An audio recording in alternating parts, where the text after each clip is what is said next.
Yeah, we're live. Stormy T. Hey, Stormy. I've also got Blue Harvesting as well. Yeah.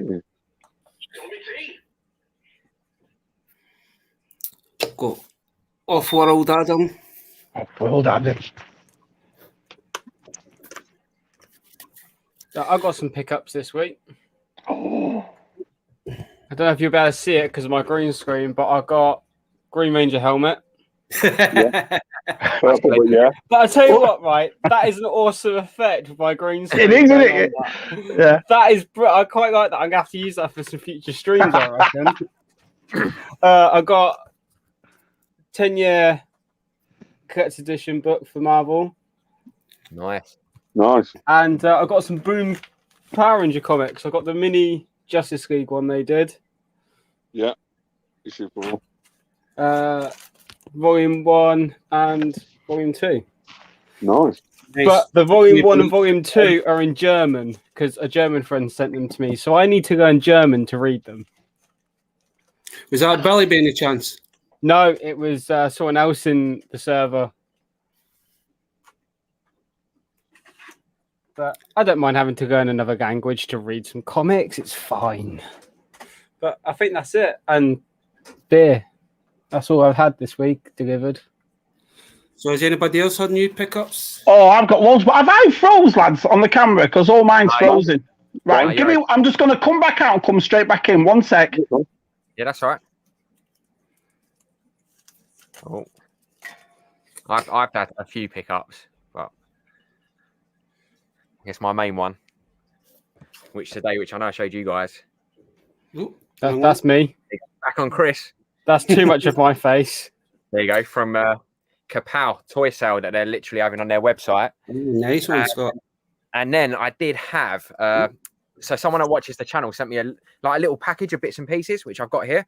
And these are quality, so I wasn't expecting this, but so mini little figure that's come out of one of the little Ninja Turtle mutants, and then loads and loads of little catalogs and stickers that come with the toys. So I've got loads this week. Please, yeah. Smuggler. Evening, Smuggler. Evening. Evening. I am I'm Dave. Dave. Oh, loads of names I know here. Fantastic.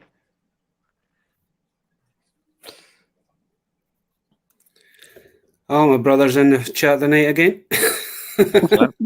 Welcome. He's always in there. He is. Got tats and toys. Evening. Nice guy. Yes. Well, I was at I'll put myself on a big suit. I was at B&M's the day. B&M's has actually got quite a few good deals on. If anybody's into like I was going to say Star Trek, Doctor Who, they've got Doctor Who figures. They've got the box sets down to a £5. They've got Walking Dead down to £4. They've got Games of Thrones figures down to £1. So if anybody's in the UK and they've got a B&M's, get along there. Because I picked up the Davros set. Oh, that's nice. So you never find them over here, ever.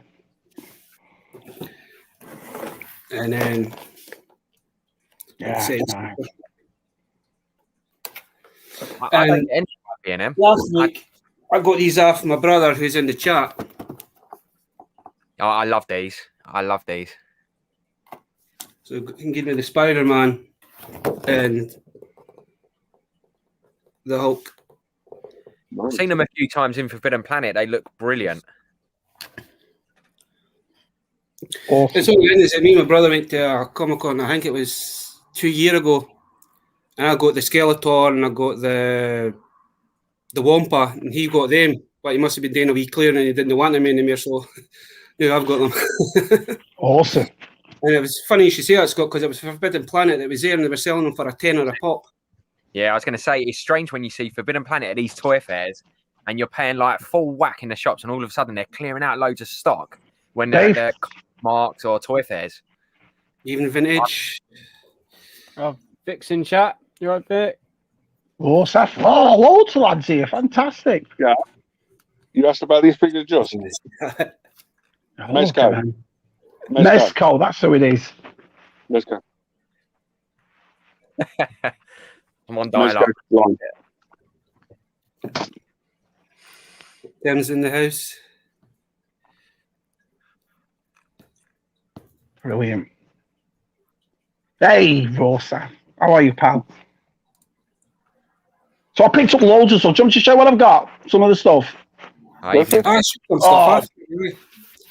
Right, well, first of all, I've never had G.I. Joe, boys. And ever since I've been in America, I've always admired it. You know, we had Action Force when we were kids, but I just can't remember G.I. Joe as a kid. I can't remember the cards. I can't remember it was always Action Force. Yeah. So I've come over here, and when the 6-inch started, I thought, I might get into this. I might get into this line and see. Finding those 6-inches is like finding gold. Do you know what I mean? You can't find them anywhere. So they've started to do these 3 3/4-inch packs. And I'm not sure, I think they're exactly the same as the ones from the 80s, just done up. So I got his tank, which is really cool. So that's my first ever G.I. Joe. There's a place over here called Ollie's, and Ollie was doing the $50 Transformers. That was only $20. That's it. 20. So that's what so that's £14 for a brand new like that. So they were doing them. Yeah, they were doing them in Ollie's because I finished all the 86 line, and I love this 86 line. I've got them, you know, the first wave of them. So I picked all them up. I got their Silver Surfer of one of the lads that watches, and then look at this for. I don't know whether any of these collect vintage collection, but they were doing vintage collections. Have you seen the price? $2.70 at £1.50. £1.50 for vintage collection. So I got a couple of them and the Han Solo. So picked up loads of stuff. And then for some reason, I don't really collect Hot Wheels, but I've been getting into them. And they've just introduced, I don't know whether you've seen that one. That's the new one that's just come out. Oh, nice. Like it's the Ecto one, yes. So they were released this week and they're pretty cool. And lastly, $20. That's it for the credit collection, and that was in GameStop. And they was off. I think these were $29.99 over here. Went down to $19.99. So I got one. So that's what I picked up, fellas. They're nice. Making me want to get on a plane to America if we can, but it's weird. It's either or though, to tell you the truth, mate. I mean, you walk into your Walmarts and your Targets, and there is nothing on the shelves practically. Nothing. And I've made videos of going in and you're like, where is everything? There's nothing here. But you go into these, like your B&Ms, I suppose, Ollie's is like, full of stuff. Do you know what I mean? It's baffling in a way how they do it. Shabs, can I ask you something? Of course you can. Yeah. Right, for me, you know, I watch a lot of American like YouTubers, yourself included, just going around. Is it true, you know, like where you see them lift up the shelves and the base units and there's all toys underneath? Yeah. Is that true? Like people actually do that? Yeah, and you find loads of stuff. They stick them in rucksacks in Walmart. And John at the Super Awesome Geek Show, he works for Lego. He's a merchandiser at Lego, and he turned around to me and said, "Shabby, check behind the Lego displays. That's one of the most prominent things. When you get a big Lego display in a box, if you put your hand behind it, you'll find figures." And I found so many Black Series behind the Lego displays and underneath. I do it with my kids because I'm a big lad, so I'll say to my little ones, just have a look under the shelves, and yeah, it's always there. But the thing is as well, you know, when they have prams and on display, they stick them in the prams, so then they tell the mates or the others, you know, the other, oh, I put it in that pram for you. So you go to so it's weird in a way. You've got big lads who are searching through rucksacks and prams at Walmart just to find toys. You know what I mean? Well, yeah, it's true. Ah, Vic. There you go. Cool pickup, boys.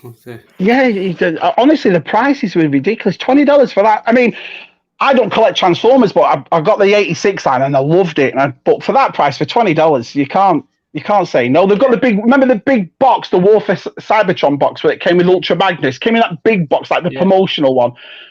$24.99. That's it for $50. That's all it is. So I think that'll be next. Some great scores there. Great scores. Yeah. Oh, Big C's in the house. Oh, Big C. Big C. Yeah, I've got my. I haven't started collecting them. Let's not this on the head, right? I was on the Dude's Nerdery's channel and I watched him do this one, the Silver Surfer, and I thought, it just looks awesome. Just the colour of it just looks brilliant. But then I see behind David up there and look at all them. Wow, amazing. something different. It's true what Shabby says about folk hiding stuff behind like Lego or anything big. I've noticed that in Asda's, I've noticed that in Tesco's, I've noticed that in other shops as well, is that you just happen to, you don't know what it is, you just happen to, something catches your eye and you just go and grab it and say, oh. Yeah. You Yeah, don't it's have funny. stuff back there, text somebody or phone somebody, say, right, I've went and left this behind, and then somebody else sees it and grabs it before they even get there. Yeah. Oh, do you remember that? I've got something else to say. Do you remember the last time I told you that I found that Teddy Ruxpin for $15 and it was, Yeah. and I told you about the tuxedo one. Do you want to see what it looks like? I got it. So that was the immaculate Teddy Ruxpin I found. There is not a mark on him. And the guy wanted $15 for it. That's it. So I thought, oh, I'm going to take it because for that price, with the case in the back and the look of it, and he goes, I've got 2 more if you want them. So he gave them me for the same price. So I got this one, which is exactly the same as the other one. But Baz, this is the one I got. That's him in his tux, and apparently this is a really rare one to get hold of. The one that's in it came with a Love Songs cassette, apparently. So there he is. Teddy Ruxpins. Never had him in my life. Got 3 in my bloody 40s. Oh. So we've got a question. What are your thoughts on sculptors? Oh, man. Over here. Not good at all. Not good at all. Very important. The way I look at it is to pay where people pay to live in. It's a, for example, you could walk into a shop and buy your random turtle figure. If you know it's rare, you'll pick 2 up, sell 1, and then basically that one comes free to a collector. Yeah. You know, it all depends how you're looking at the world. You know, people can't afford, like, you know, Chevy's just showed off the Transformers. You know, if you said you buy 2 of them, wait till they disappear from that shop and put them on at 40 quid or $40, you can go and buy yourself another 2 more. If you hit the nail on the head, that's what I've just got the General Grievous, but now it came out a couple of years back. And I remember it came and went. And online, they wanted on eBay and online, and scalpers wanted about $70, $80 for this. And I'm not paying $70, $80 for that. So Amazon just re-released it last week with the Gamorrean guard at $35. So with tax, I got it for about $39. Perfect. Just patience. Just wait it out. I think what keeps scalpers going is people can't wait to get it. And I'm like, you know, it doesn't make any sense. Like the Ahsoka Clone Wars. I mean, $50, $60 for a $20 figure. It don't make any sense to me. But what keeps these scalpers going? I think the biggest problem we've not got in the UK, but probably Shabby would probably eliminate. You lost Toys R Us in America. You've only got Argo, you've only got Walmart, Target. Yeah. And they don't order enough stuff. Don't do any stuff. You get 1 or 2 per box to each store. Now, when you see the size of these Walmarts, I don't know if you've been to a Walmart or not. I mean, we're talking airplane hangers. These things are massive. Do you know what I mean? They make Asda look like a corner shop. They're huge. 2 or 1 figure per box. That's it. And you're like, what? Do you know? But I'll send you a picture after this. I'm going to Walmart again tomorrow. I went yesterday, and it's just bare. There's nothing there. But we've had this conversation before where people say, well, it's because of the pandemic and so forth. Yeah, but Hot Wheels is packed. All the kids are packed. Lego's packed. Barbie's packed. Do you know what I mean? Yeah. Teenage Mutant Ninja Turtles is packed. Wrestling, there's always stuff there. So I can't really say it's because of the pandemic why it's like that, you know, because it's only like 1 or 2 in and but it looks daft, mate. You walk down these aisles and there's stuff and then it's just bare. And everyone you go to, it's crazy. Yeah. Yeah, over here we've got it quite lucky in the shop, but in America, I know they get 1 case of figures. You know, someone said I think there's 2,000 Walmarts. You get 1 case of figures, and then that figure disappears. Yeah, but what's happening is these people are getting to know the manager or paying off people, and they know exactly when it's coming. They know exactly. I mean, you've got all this technology now. They know when the store's located. They know what's have it, so they'll get there really early and grab it all and go. So we'll actually keep them for themselves and sell them off. We've actually heard, we've actually heard of people like the actual managers of the stores knowing themselves, oh, this is worth a fortune, so I'll hold on to this. And I think that's wrong in itself, is that the employees are keeping the stock for themselves rather than letting their actual customers come in. Well, I worked in entertainer, and basically I was working on the toy action figure department, and I was seeing people going on their sections, looking at eBay. If there's a figure for like 50 quid on there, they'll keep it for themselves for tenner and sell it. Yeah. But that's the thing. I think a lot of people who aren't in our collecting world have this assumption as well. Oh, that's worth this much. And the thing about it is, it's funny. We've got Vintage Toy Rush in the chat right now, and I watch his videos, and I know the sort of prices and the stuff he gets, which makes sense to me. We're talking about his stuff that's from 30, 40 years ago, that's immaculate, that's worth 80, 90 to 100, 150 pounds. But doing it for a figure that's only been out 3 months, that's the part that baffles me. Do you know what I mean? It hasn't even had time to age yet, this lads. You know, you get this, for example, this Ahsoka came out at Christmas, it's now March, it's worth $80. Yeah. Is it? Do you know what I mean? It's beyond baffling to me, boys. So what's your thoughts on figures that go out of print quickly, like the Cara Dune? Do you rush out to find, or do you spend a lot of time and add to your collection? It all depends how desperate you want the figure, or if you're collecting that stuff. Yeah. If you're not collecting it, you walk away. If you know somebody that collects it, you try your top 5 shops first. Or nowadays, you get your Facebook contacts, like, you know, up and down the country. It's like everyone's in the, you know, groups. Have you seen this figure out? Or like you contact your American guys, or, you know, have you got this, or this? Just word of mouth or communication skills.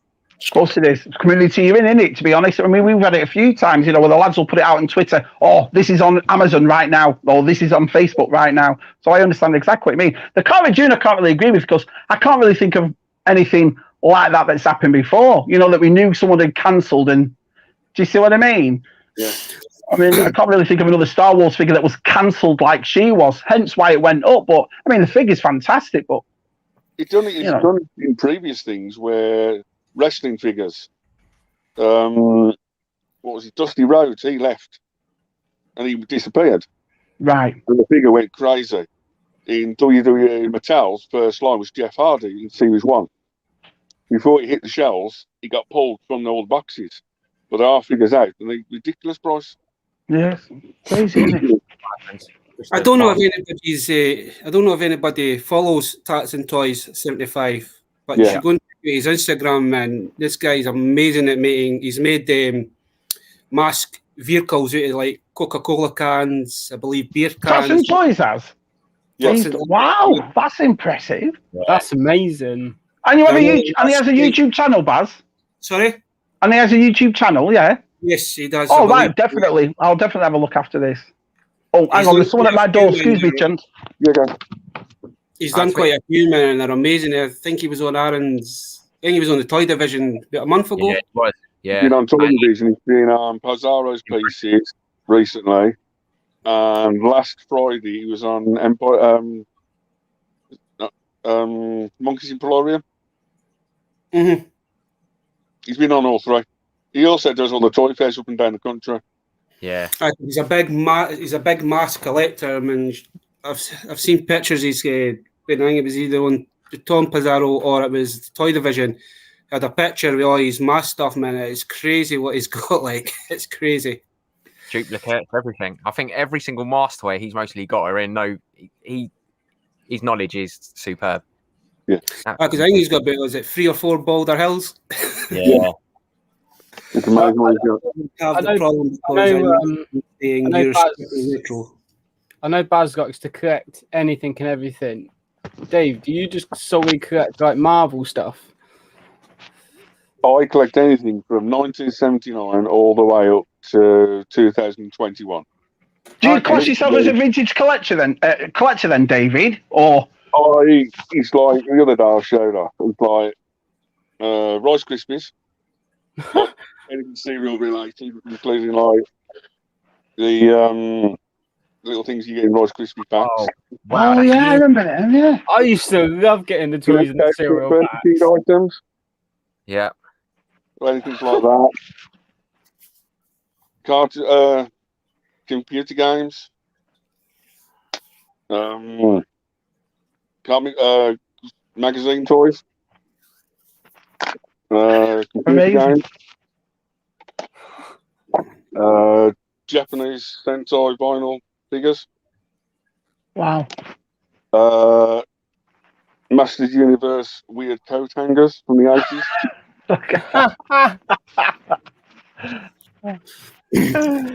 So what's your thoughts on the new Super 7 Thunder Tank? I believe that's like, was it $450? Pricey. That's what my. I see. Right, it looks good Think though. about it. I'm not Knock off. good. Oh, Look at nice. It does look good, Scott. You were exactly right. It looks awesome. But I've always been one of those people. It's like Hot Toys and the Razor Crest.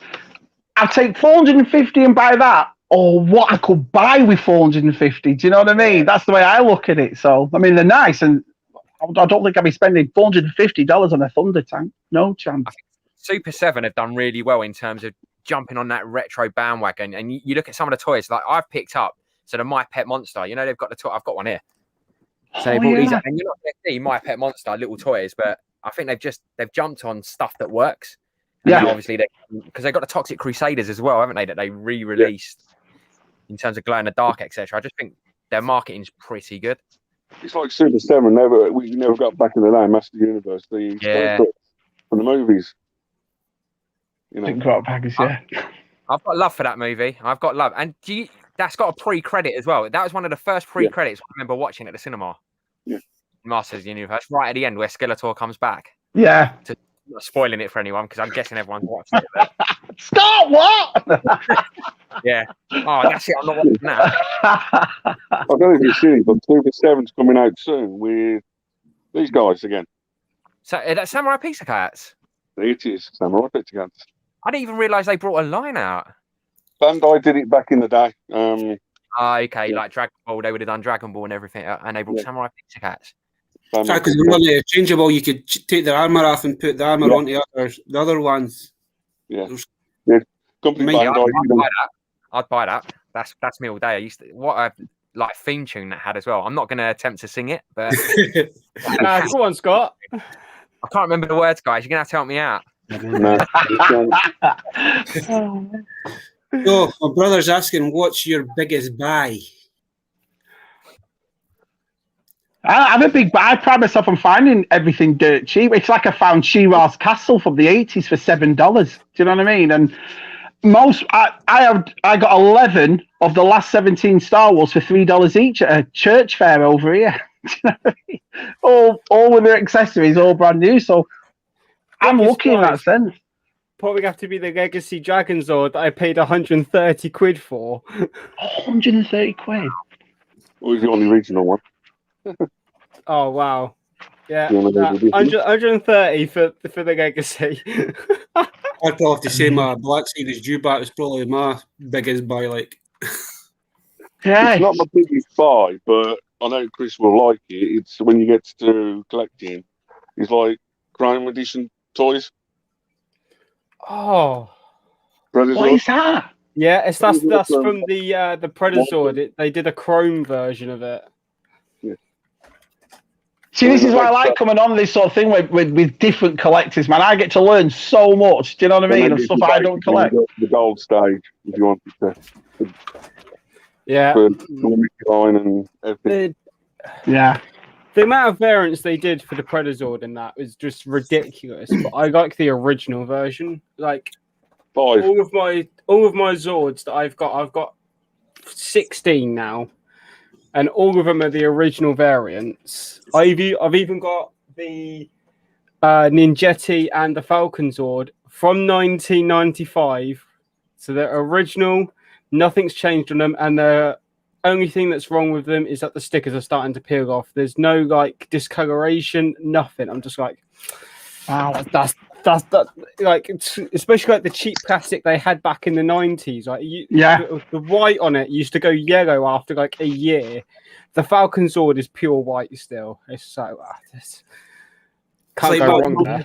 Say Hot Toys, and I know for a fact I'm never going to be able to afford a Hot Toy. Oh, God, no. But the closest I've got to a Hot Toy, and he'll probably laugh at me, but barbed wire. Look at that. This is the closest I'll get to Hot Toy. Wow. Right. So. Yeah, I mean, I don't mind Hot Toys. I like them, and the way they look is, and we've had chats about them loads of times. They're absolutely, they just. I'm a toy collector, and I don't regard Hot Toys as toys. Do you see what I mean? So that's the closest I'll get to a Hot Toy. It's a metallic green arrow that I got at Forbidden Planet.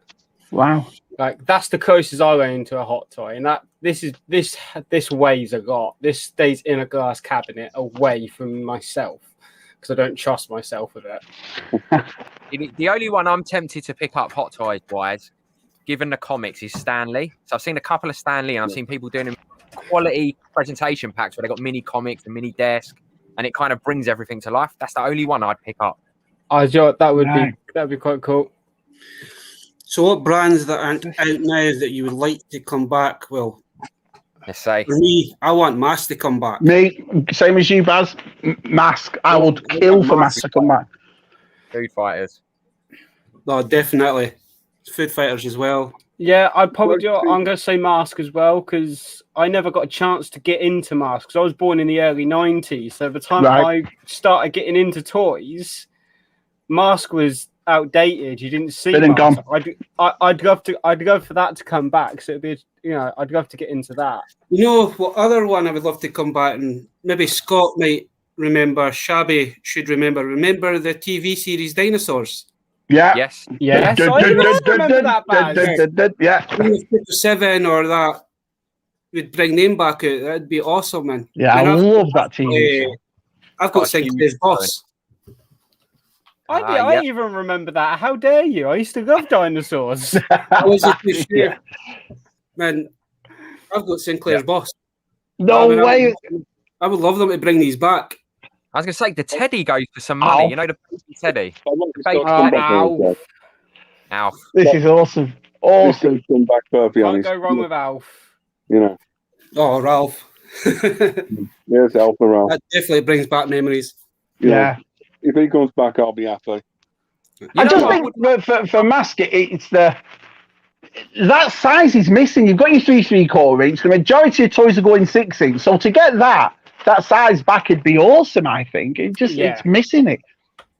But surely you'd like to see back. So I guess, and I've brought this up a couple of times now, is the lines, where the toy line's been dropped? We've seen the figures released in the toy catalogues for next year. So second series of Bucky O'Hare, second series of Visionaries. There was more Food Fighters due to come out. Instead of re-releasing, just give us those lines that were due to come out. Make them now, produce them. I guarantee you they'll fly off the shelves. Oh, they probably You think someone would though, wouldn't you? Bring it back because they know the nostalgia's there. They know us toy collectors. Yeah, we focus on one, but we don't mind picking up one or two other things. You know what I mean? Yeah. So yeah, you think they would bring that sort of thing back? The toy line I'm going to mention, Scott's kind of collecting at the minute, and I would wish they would have brought out the setting wave Bucky O'Hare. Yeah, that you would actually got Jenny. Boss Boy did a series and they released the bunny and a few extra characters we never got. Yeah, and the spaceships. There was a couple of spaceships as well. Boss Boy did a reissue of them. I think that's where the toys are getting expensive, but the quality gets worse. Does this put you off, or do you still collect them? My biggest problem is if you collect the toy line, you'll buy the figures and toys. Yeah. No matter what. Back in wrestling days and that sort of stuff, Jax's Ruthless Aggression and Bone Crunchers were terrible. Rey Mysterio was the same size as an Undertaker. Yeah. It's crazy. I've noticed that. I've noticed that I forgot of the Megazords, like going from the early 90s to I've so far got up to Wild Force, so I'm in the Disney era of Power Rangers now. But I've noticed looking at the Megazords in the lines that they're going in, the plastic quality is either the latest ones have gone down to what they used to be like, and they tried to fill it with metal parts now more than plastic to obviously try and keep the weight the same from when they were all plastic from before. So they'll add tiny bits of metal to any part that they can. There's one Zord I got here. It's the Isis Wild Force Megazord. The Rhino's legs are pretty much metal. It's just Chris, it's exactly the same as the Japanese one, we had voices into it, a button on the back that makes noises. I've got that on. Yeah, the Japanese relative, the eyes flickered like a hologram. And that's what they made different. Why didn't we get that? That would have been an awesome feature. We got the sound effects. It's for example. I don't care about sound effects. It's sitting on a shelf. Yeah. For example, if I, something like that. Micro machines. That's the Omega Megazord from Lightspeed. Yeah. We never got this in the UK at all. No, I need that for my Lightspeed collection. I need that one and the Quantum Ranger, the Sixth Ranger one. Yeah. I need his Zord. We didn't get them over here in the UK, those two variants. I've got to try and find US versions. Yeah. There was also a playset, the playset, the basic Aqua base. Yeah. They did that in toy form as well. Amazing. There's so many Power Ranger toy guns I'd like to go into more, but because we didn't get the variants over here in the UK, it's hard. I'm missing the Super Zeo Megazord. Yeah. And then that way, if I get the Super Zeo Megazord, that part of MMPR is done. That's the only one I need, but I can't recall ever seeing that over here in the UK. He was limited run. Basically, the Power Rangers toys for Chris you want to look out for is Operation Overdrive, a fire engine. We never got that all America, it's Japanese only. Oh, for God's sake! And the Wolf Sword Megazord from Mystic Force. UK got it really. America never got it. The purple Korag Megazord. That's because these are for me. Do you know what I would really love to I remember. Do you remember Galaxy Rangers as a kid?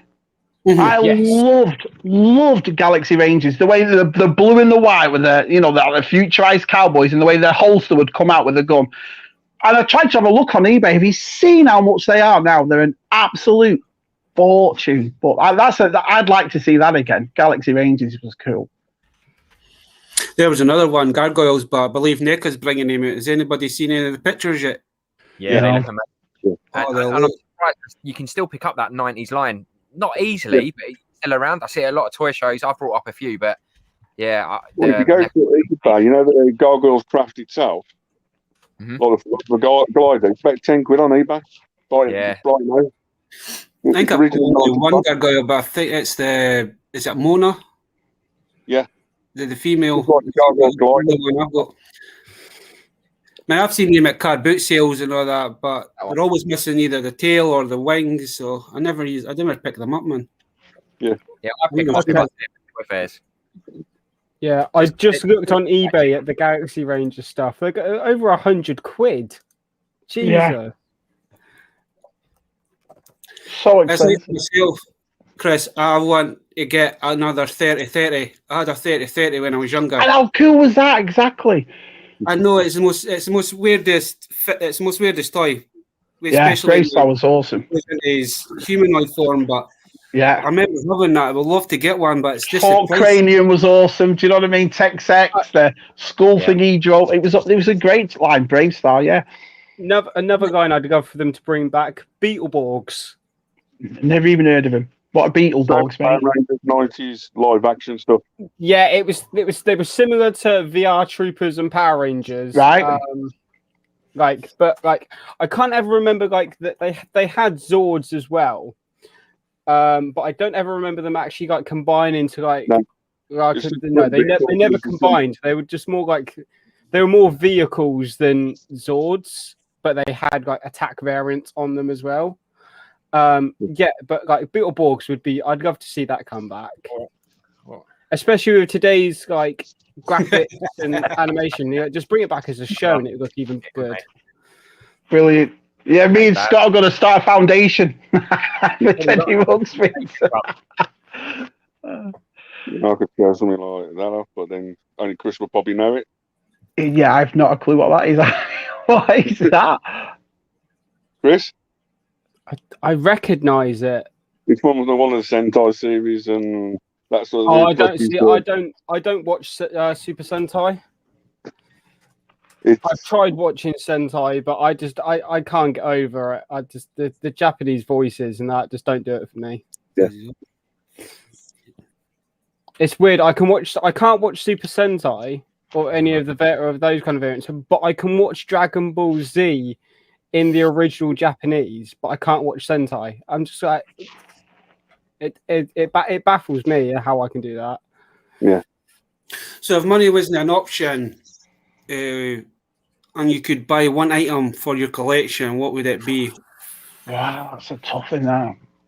So I've got one on the mind still, and mine's still going to be the Shogun Godzilla. You don't see it over here, and I really want it. The one with was that the one where the fist came out of it?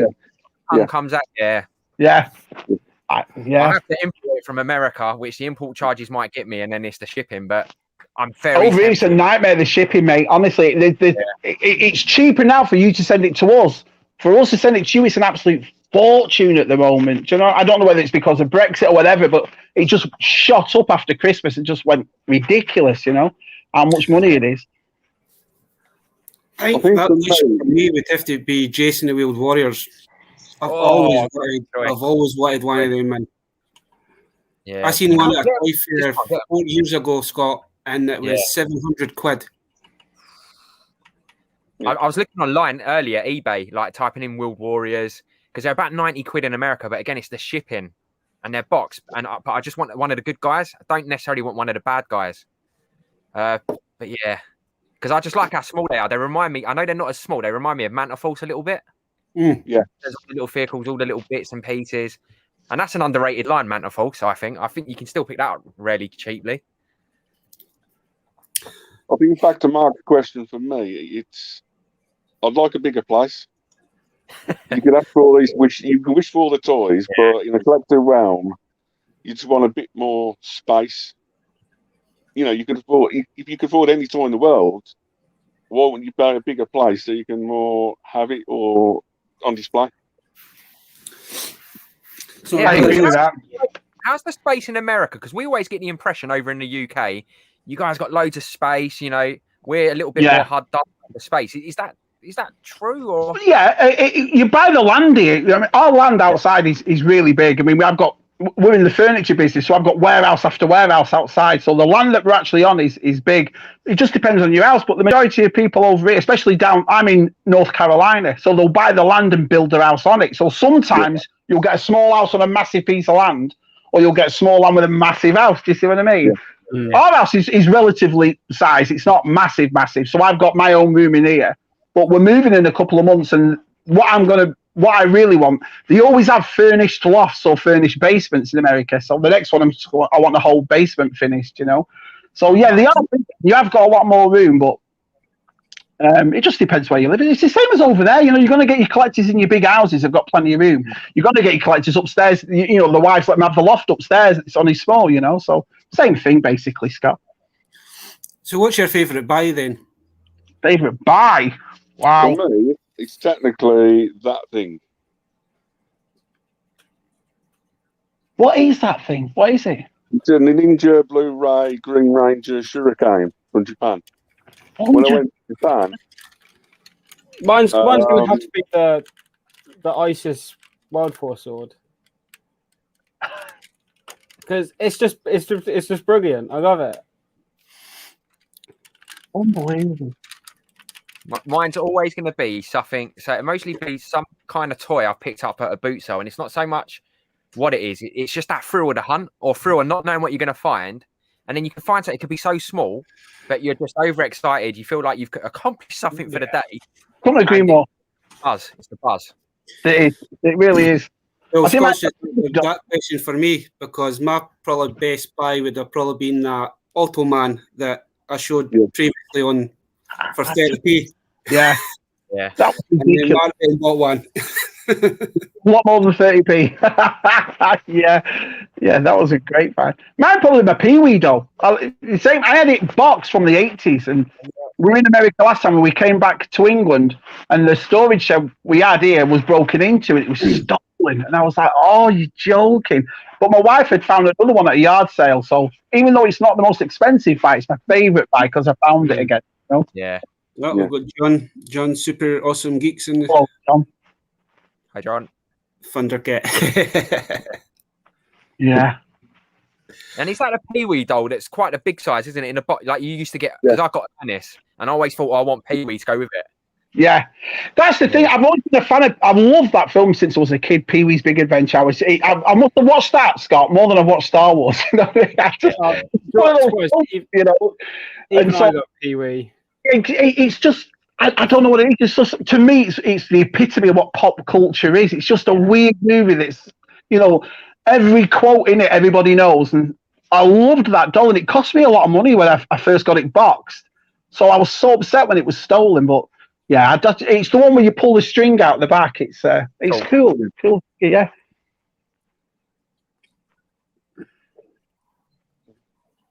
Hello, Rum. Everybody's here. Look at this. Hey. I know. I love watching his streams. It's his YouTube videos. It's just the way he does it. Where I can't remember what the character's name is, the monkey lizard, but that's brilliant. I love that. Yeah. Delicious Rum, yeah. The monkey lizard army. He's awesome. He's a good lad.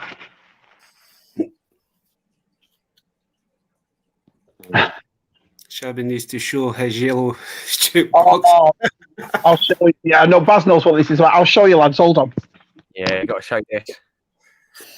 He's got one item that it's like a wee jukebox, but nobody knows what it's for. Okay. Watch this, David will be able to tell us. Right, so I got all my stuff when I was immigrating to America. All my toys were being shipped over, all my vintage Star Wars, my vintage He-Man and so forth. And I've been not going through the boxes. We got them. I just left them upstairs and did it as that. So when I started YouTube and setting up the toy room, I was going through some boxes, and I found a box full of really old Star Wars vehicles, ships, that kind of thing. But this was in there, and it's that right there. And this has been with my community, basically, and the lads that we know. We've shown this every week, and no one knows what it is. A lot of people think it might be from Mego because it's a jukebox, but we don't know whether it's a toy. We don't know whether it's the lid of something. There's no markings, you see, but it's from the 80s or 70s. It's really old. Oh, that's a challenge right there. I know, mate. Honestly, we've had it up on Twitter, on Instagram. Every week we show it to guests, but no one knows what it is. So that's why I'm asking me to show it. Is there any markings on the back? No, nothing. We put images up. I've searched Google. It's like I said, a lot of people, when the Mego Fonz came out, thought it was going to go with that, or maybe it's Barbie, but it's not. That's the inside of it, and it's got them things down the side. Yeah. And I thought, well, maybe if it had the actual songs on, but it doesn't. It's just lines to the song there. But yeah, it's been. No one. Oh, yeah, I would have thought it went. It looks like something that goes with Migos, doesn't it? Like something from the 70s. Yeah. Darth Mark. What year do you think it's from? What's that, pal? What year do you think it's from? I don't know. It's definitely old because I've not been in that box for years. And it was in with all vintage Star Wars. So it's got to be 70s. It's got to be. So, but no idea. Oh, I can't wait for the boot sales. I'm out the door as soon as they start. I've got mine down here. It's crazy. I think Baz might get into the first lot. I think I'll start on the Wednesday. Would it be the 14th? I've booked a week off work. I just need to get my fix. It's literally out the door boot. How long have you been in lockdown for now then? Completely locked down? Just before Christmas, I think. Wow, all the time. Well, so we originally went into lockdown last March. We then came out for what? August time we came out? Yeah. June, July time we came out. And then we went in for like 2 weeks in November. Came out of that for Christmas. Then Boxing Day went back into another lockdown up until now. Wow. I completely I know it's off the subject of toys. We shouldn't have come out of lockdown in the out of the first lockdown. We should have stayed in that, I reckon. Yeah. But we should have stayed into lockdown up until now. I reckon everything would nothing would have been as worse as what it would have like that. It seems a long time. It definitely seems a You're long not time. allowed to go to car boots or toy fairs or anything. Nothing. Oh, that's a toy collector's nightmare, that, isn't it, to be honest? To be It's honest, like- anyone in here knows the pain of Hermes deliveries. I hate Hermes. I hate it when Hermes are delivering any of my parcels. I know my local driver. I don't have an issue with it. So I've gone round their house before they've got my stuff. So I get on all right.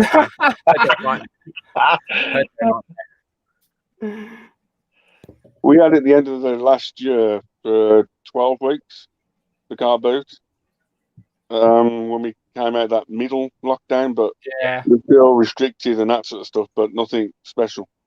Wow. You know, we're still, you know, cross our fingers, but you know. Yeah, I'm hoping they. Well, I'm assuming they just start because I've seen loads of people just announcing it on their like feeds, actual boot sale sites, putting up dates.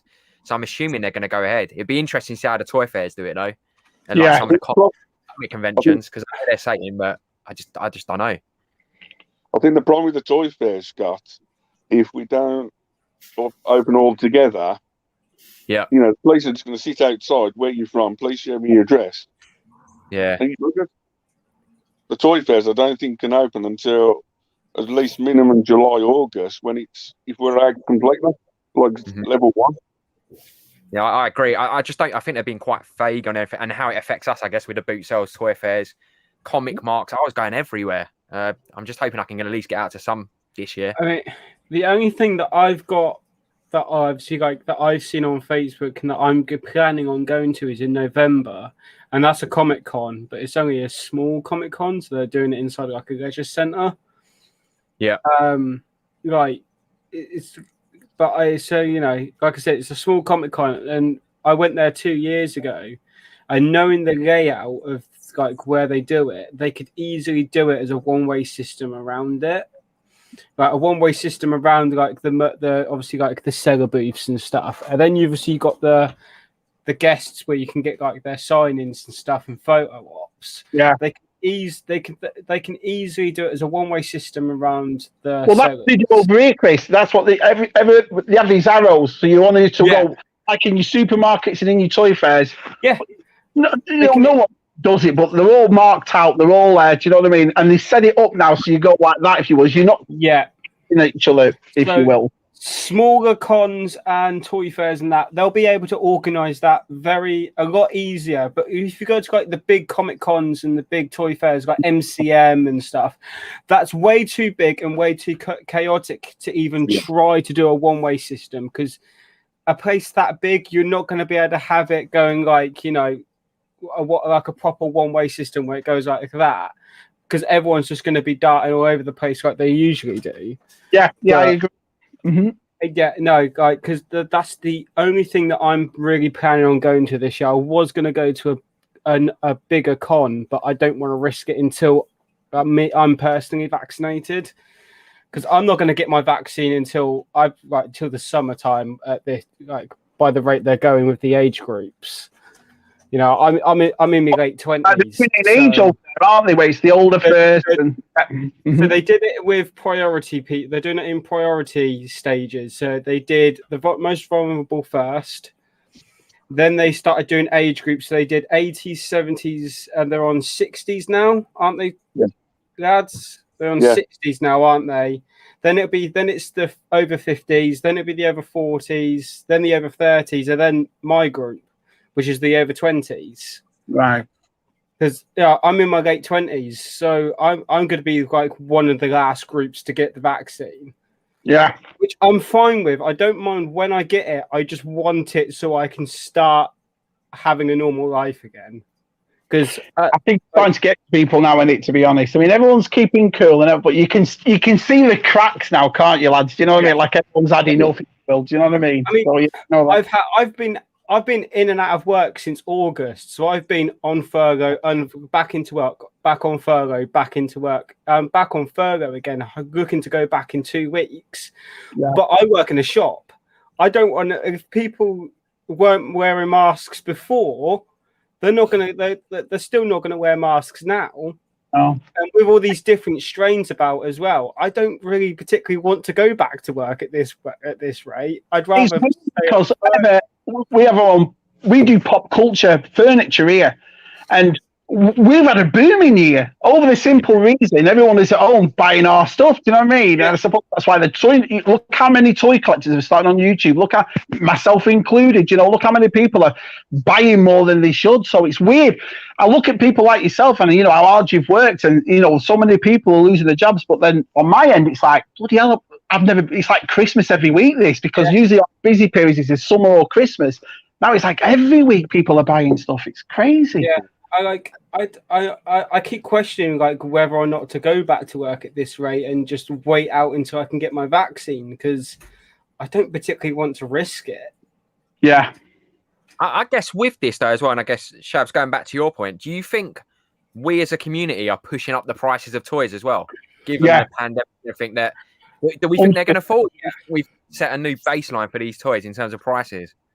We all do it. I mean, you'll see what somebody got, and straight away we'll all buy it. I love that. We'll all go out and buy it. So people that are watching us, that are in the toy industry for selling toys, are like, I can put this price up because look how many people want it. And then you go on Twitter and you go on Facebook or YouTube, and all the communities getting around the latest and greatest thing. And so I think I agree with you. I think we have pushed the prices up, and the fact how much has been spent on toys this past year by people like ourselves. I guarantee us five have bought more than when we would have done if we were all at work and all having our note. We all have, you know what I mean? Because we're bored, or it's something to do, or we're getting more into a community. So yeah, I do. I reckon we've all pushed it up.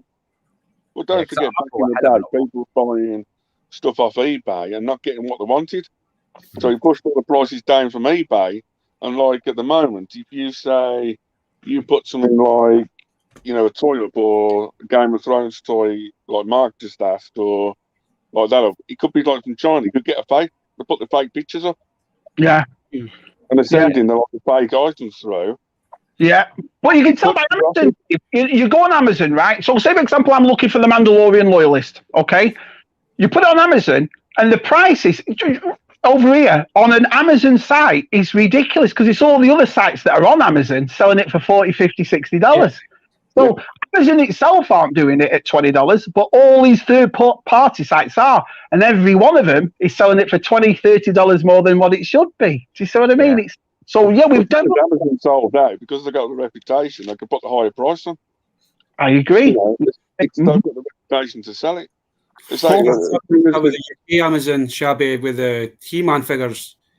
I've noticed Amazon are selling them for like $14.99, but it's like there's third-party sellers are wanting like 30, 40, 50 quid. She-Ra. 60 quid for She-Ra. All I can say about that is you can always find them. I mean, Mattel came out and said that they were going to throw this out to us all in bulk, and they have done. Now, granted, you'll find Battlecat, He-Man, and Skeletor more than you will the other ones, but every one of them, either I found or one of the lads has found one for me on the shelves. Do you see what I mean? So that's one of these toy products that actually is out there that I would not spend more than the actual retail price for, because there's going to be tons of them. Yeah, I think you see it with retro as well, though, because if you look at 90s toys now, 90s toys have just, in my eyes, they've boomed. They're on a steady little approach. Your Terminators, your 90s movie toys, and all of a sudden, all of us, we're locked down. I think we're just all piling in.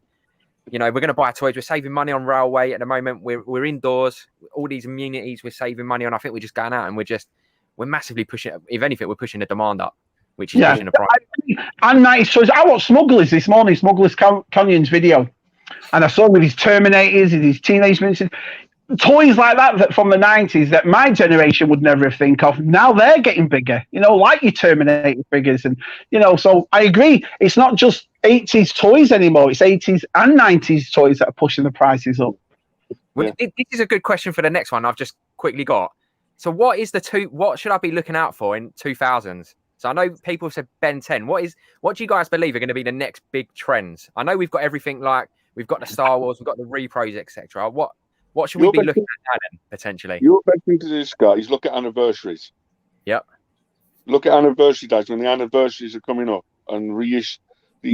When toys come out, the anniversaries are the keys to the toys to come back out.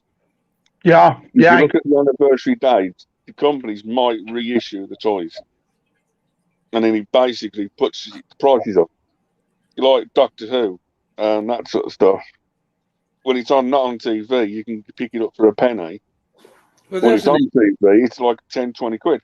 it's just true there what Dave says there about the Doctor Who, because B&M, when Doctor Who's on the TV, B&M's always reduces their Doctor Who figures.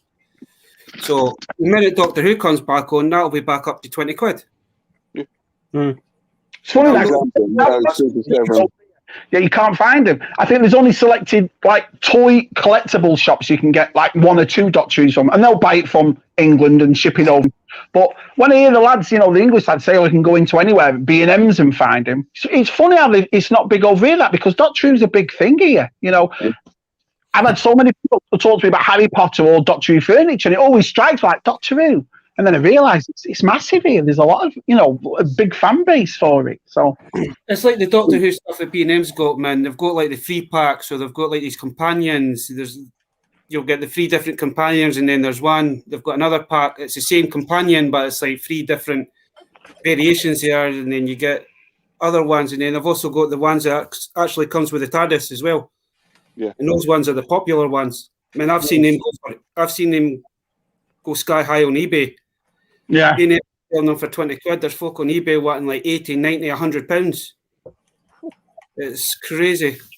To answer Scott's question, for example, no Super 7 Funko reactions are releasing these again. Sectors. Yeah. So yeah. When a company reissue the figures, and it's like, you know, it's, for example, back to the mask question ages ago. And we were talking about tats and toys. Mm. If you watch G.I. Joe Retaliation, the end credits, after the movie, the end credits, they mentioned mask in that. And hence everyone from that to there's going to be series or mask coming out. And it's like the Marvel stuff, they did little mask accessories for the figures, like Black Panther, a 2-inch figure, and you can put a mask on top of it. Yeah. So I think they were testing the water like Hasbro and testing the water. And when I was asking a couple of dealer friends, it's like, yeah, it's back as it came from movie talk. You know. Yeah. Can you excuse me 1 second? I've got 4 kids in this house, but not one of them can answer the front door. Honestly, stop. Gee, my kids would think they're on holiday camp. Do you know what I mean? It's like no school, or we can do what we want. Do you know what I mean? The bloody door's knocking away. It's right next to their rooms, and not one of them. I'll be 1 sec. Sorry, boys. They're like, go on, Dad. Go on. Get that sorted. I'm gonna answer Mark's question from earlier. I've got a few Game of Thrones things, like a statue, thing to put your statues on, and a few Funko reaction little figures, and that's about it. Is an old comment. With Funkos, do you think that it'll be a phase? Do you think they'll phase out? I'm not going to say they're like Beanie Babies because they're not, but do you think they'll phase out over time, or do you think we're all just? Yes. Yeah. It's like everyone said to me when these Funkos came out. Yeah. What's it all about? It's like, you remember Beanie Babies when they retired them after 6 months? Yeah. And the prices went through the roof. Yeah, because they have their own like mart. So I go to a comic mark in London. It used to be every couple of months, but now the Funkos have taken over half the hall. Yeah. And there's some that go for bloody expensive money. Retired. Yeah. And a lot of people get them signed as well now. So they seem like the #1 thing for collectors to get signed if they want a signed piece. It's basically back in the Beanie Babies era. Yeah. Funko only released it once. It's like with me and Chris, the Power Ranger half section of Funkos. If you collect, I know he's got a few, Chris. They released the red, pink, and white. Yeah. And basically, I think Power Rangers and everyone said, "Can you please put them out?" He says, "No." I says, "As soon as they discontinue them, they don't." It says, "Can you change the style?" Yes. So they slightly changed the pose, so people can get full sets of them. Yeah. Yeah, I think they're smart, Funko. They are smart in terms of, again, their marketing piece, bringing out Pacific ones that are when they've made like the 5,000 of them or 500, they don't make any more. And that's where the prices go ridiculous. thing about Funko is that you can find it anywhere, from a corner shop to, you know what I mean? So your mum and pop stores in America to your big stores. I think that's where they've got it covered, if you will. There's not a shop here that won't sell Funko. So, and they do everything, don't they? TV, movies, toys. It's like anything there is, there's a Funko of it. Everything. 1,000 Skulls was telling me about some of the rock groups. They've done Duran Duran, and I was like, what? Duran Duran Funko Pop. So fair enough. You know what I mean? Yeah. Where there's a demand, they make it. Though, mate, there must be a demand for them because these licenses can't be. I mean, they're not going to be as expensive as like your Star Wars, but they can't be cheap. All these licenses that they've got. Do you know what I mean? So the problem with the licenses, if it's like Playmates had the Turtle license for years, for 35 years. I think they've still got it now. Right. They said, I think in the license they only released 5 inches. NECA said, can we release the quarter scales down to 6 inch? They said, yes, at Comic Cons only. There's a loophole in the contracts, Comic Cons only. And then he went through all the specialist shops and everything else. Yeah. There's certain loopholes in the toy world that people know about and don't know about. Yeah, you're right. Yeah. If you all dig more into it, it's the nitty gritty of the toy world. It's unreal. It is. You learn everything. So I was going to say, and do we classify them? Do they sit as their own in terms of Funkos, or do they sit with toys? Like, do we just put them all in the same bucket? I guess because this is another tricky question, I guess. The only good thing with Funkos, they're all the same size. Yeah. You don't have to have different size shelves like behind or anywhere in the house. It's the same shelf. They're all the same. So if you wanted 1 million figures, exactly the same shelf, the same scale, Funko. And perfectly honest, they've done stuff in Funko now where they've never released it as a toy. Like Howard the Duck and that sort of stuff. If you want them all into scale, and it's Funko. The only reason I think collectors and toy people hate them, like Scott said a second ago, and you probably find it in America, it's taking up the toy fairs, not toys. Everywhere. They're everywhere. I mean, you'll see boxes and boxes and boxes of them. Do you know what I mean? Yeah. So, I mean, it's not there for them, but I don't mind them. Do you know what I mean? Yeah. It's impressive. You know, you watch some YouTubers or some collectors have got thousands. You think, wow, look at that, impressive. Do you know what I mean? So there's a passion for them. So I'm not going to sit here and say, oh, I can't stand them, but I don't know whether I class them as toys. That's a good question. Do you class them as toys? I'm not. They sit somewhere, don't they? Sit somewhere. Yeah, they must sit somewhere. More collectible, like Beanie Babies, the collectible items. So like a modern, not like posable action figures and that sort of stuff. They're still plastic, so yes, they are toys, but more collectible range. You can't do nothing with it, can you? You're not going to give a Funko Pop to your kid to play with for an hour, are you? No. I got one. Andy's collectible. Andy at Hollow Chronicles sent me one for Christmas, a Chewbacca one, and I put it when I had the Christmas trip and was doing my Christmas videos, lads. I had it there, and it looked good. Do you know what I mean? It went with the. But as soon as Christmas, I didn't leave it out. I put it away with my Christmas stuff. Do you see what I mean? So, yeah. And it's funny you should mention Beanie Babies, Dave, because that's the biggest thing on Facebook Marketplace over here. Is everyone trying to get rid of those beanies because. Everyone had the assumption that there was going to be so collectible, and mate, they are everywhere over here, dirt cheap, because people bought so many of them and realised it didn't go the way they wanted to. It's not that expensive, is it? There's only 1 or 2 of them, but not the whole thing in their collection because it's a craze. It's the craze. Yeah. You know, your friends talking about it. It's like, can I please get a Funko or Beanie Baby or this? It's the craze of the people are collecting. Yeah. It's where Funko now releasing the toys that you can't get in movies, they're releasing them as Funkos. They're doing a job that toy companies can't do. Yeah. I agree. Yeah. That's because they've done, the Entertainer, they're selling the Fraggle Rock line as well. Yeah. I've seen those. They look all right, though. I don't mind. I've got a few. I'm not going to lie. I've got a few. I've got a few, Scott. I'm not going to shy by it. I've got a few. Yeah, I buy one. So if I'm interested, say for instance, I saw the Creep from Creepshow. I love Creepshow, and I thought, I'm going to pick that up. And then so I'll pick up a few that are just relevant to me. But I know there's some hardcore collectors out there, and I know they got values. I mean, some of the there's a gentleman in North Carolina, same as me. He's called Jeddah Patrol. He does hot toys and he does Funkos. And some of the Funkos he's got the price, and I'm like, people are up towards nearly $1,000 for a Funko Pop, and I'm like, you're amazing. So,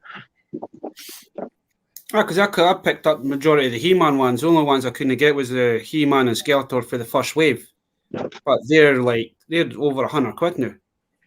Yeah, the ones you get the battle damage Skeletor and the battle damage He-Man. There's a collectible store that comes from us selling the big Funko He-Man. It's got the Beastman in it. It's got the Mandalorian. You know, the big, the 12-inch ones. They're pretty cool to look at. You know, I'd buy one of them for display, but I don't think I'd buy the little ones for. It's not me, so.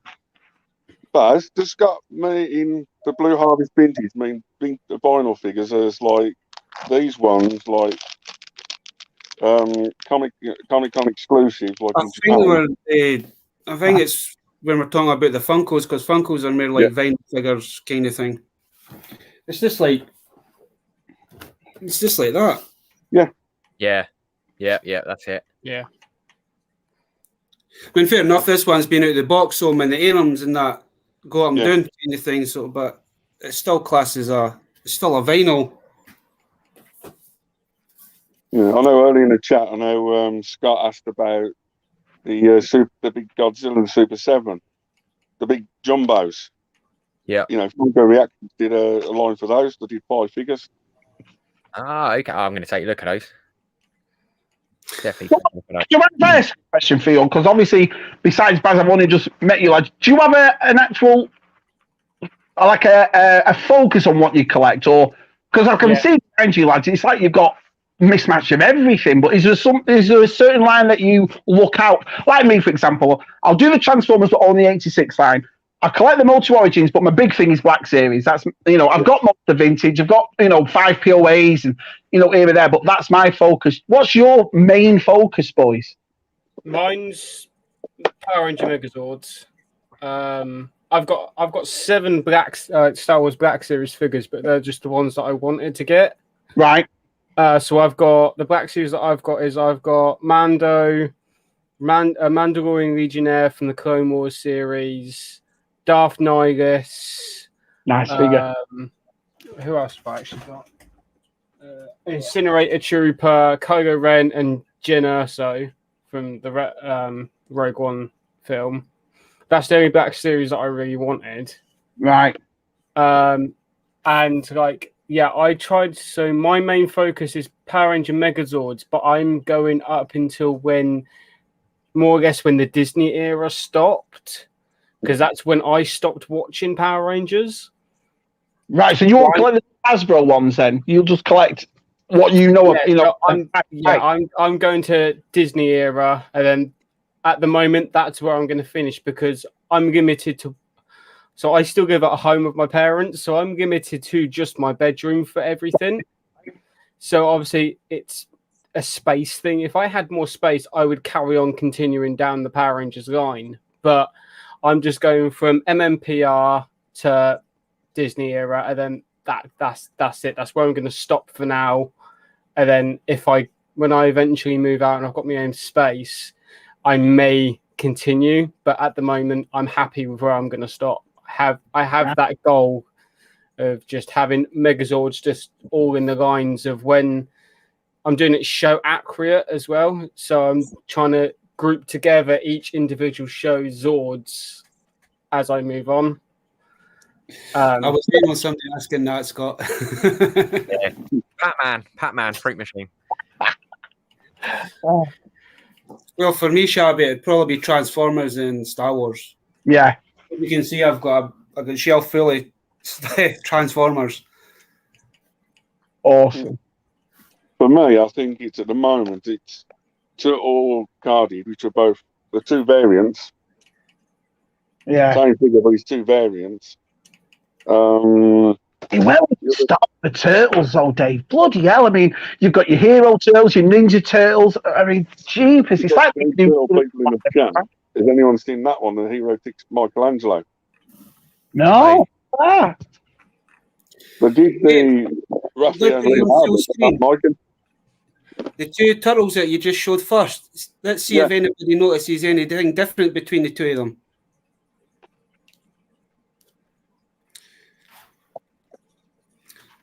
Try and put them up so we can see the bottom. Basically, as you know, the world shows playmates of turtle figures, which is sorry, that one. Right. Yeah, okay. Just see it. Yeah. Yeah. In Canada, the company Spin Master. So he makes the Batman now, Spin Masters. They're getting bigger over here. Spin Masters getting really big. Yeah. The card's slightly different, but yeah.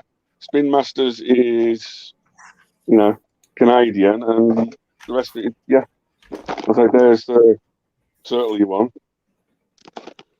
No, I've never seen any ones like. No. No, I've not seen those.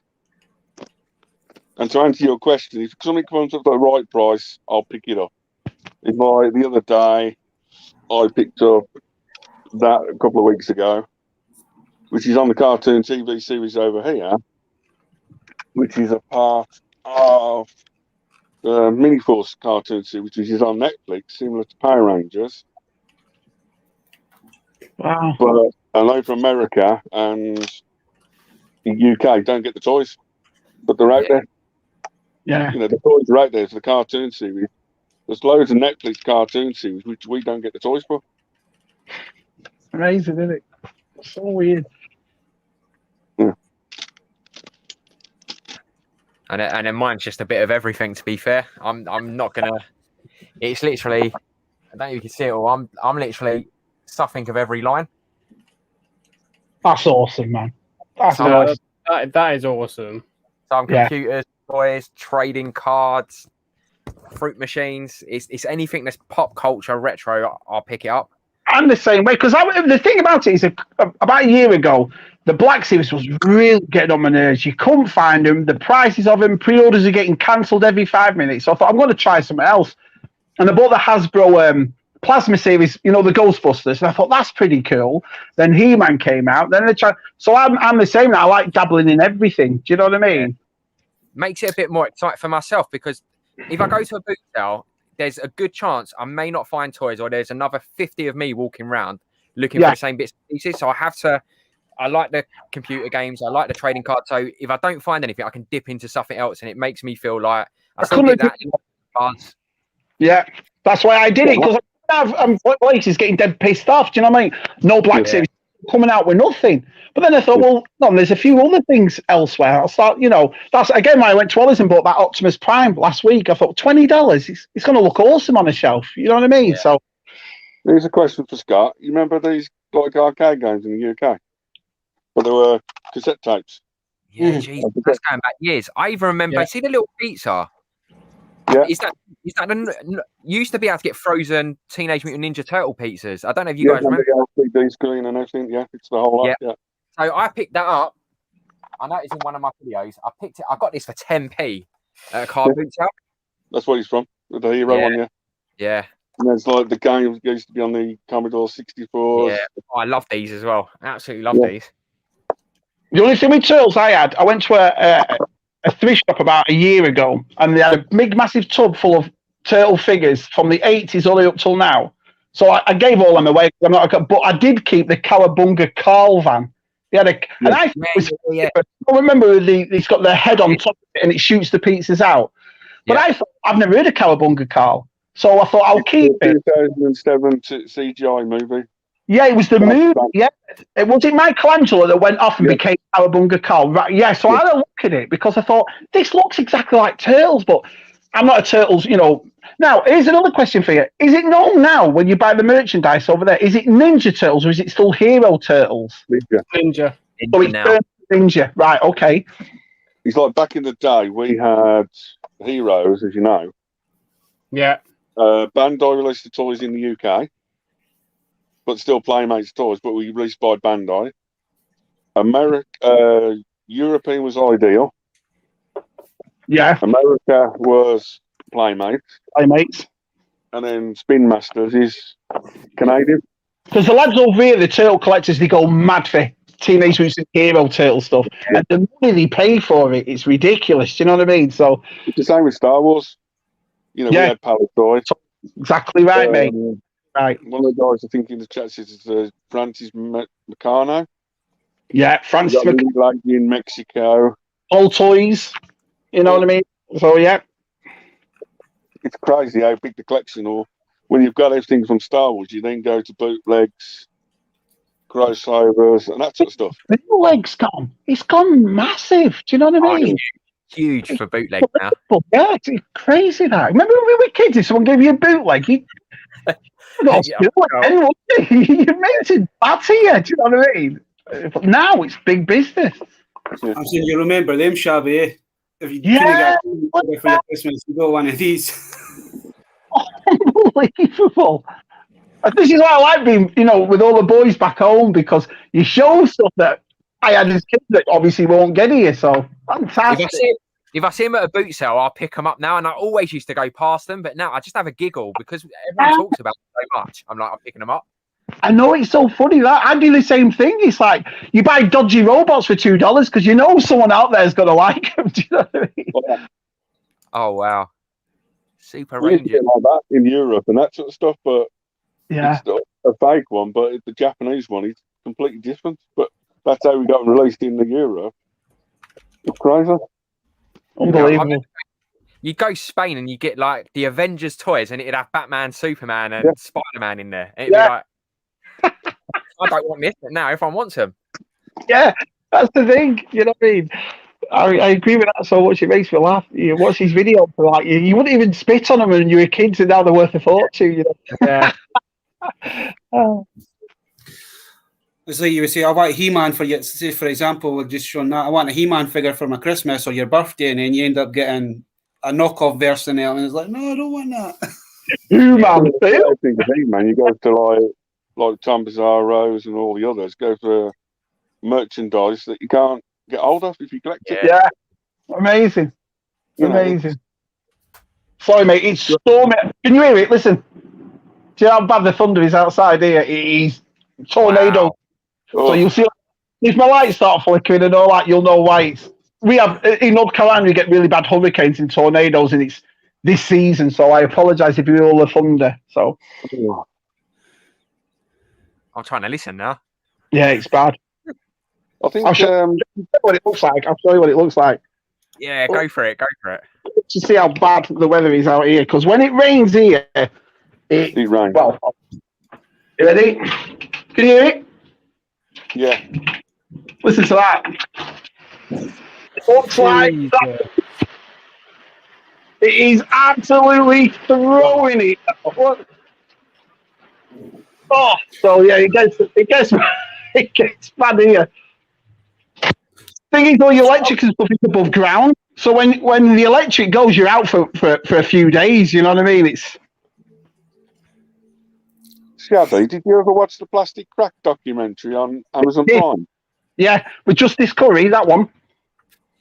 It's like the first episode, the big collection of Florida. He was going through a hurricane, wasn't he? Yeah, it's funny that because there are so many natural disasters here, and it's like every state's completely different to the other one. So it's a bit freaky, to be honest, you know. And especially these houses, because they're nice and big, these American houses, but they're made of wood. Do you know, because of the heat and how hot it gets down here. So when you see how, you know, if you ever get a storm or a wind, you're scared to death because your house will just blow away. Do you know what I mean? They're not brick houses. So, wait, I've got a question for you. It might not affect Chris too much, but do you have an item in your collection that is sentimental to you? Yeah. Yes, I do. I've got mine here, Baz, and I don't really show him off, but I've had him since a kid. I never knew what this figure was, but it was given to me. I know it's a Bionic 6 now, but I've had this since I was a kid. I don't know why. Sometimes I always just have him on the side because he's one of the only ones I got loose. But I've had this one on the big screen so the foot can actually see it. There you go. So I've had it since a kid. He's a little bit like all over the place, but the fact I've had him, he's sentimental. And he's as hard as anything. So I know this sounds really bad, and I apologise. I used to throw this at my brother when and it's solid. It's if you've got this figure, you'll know this is like lead. Thanks, look. So yeah, UNK. yeah. So yeah, this I've had that since a kid. So he just sits on my shelf. So for my one, and Tom will probably like this as well, but this is my one. Oh, That's nice. right.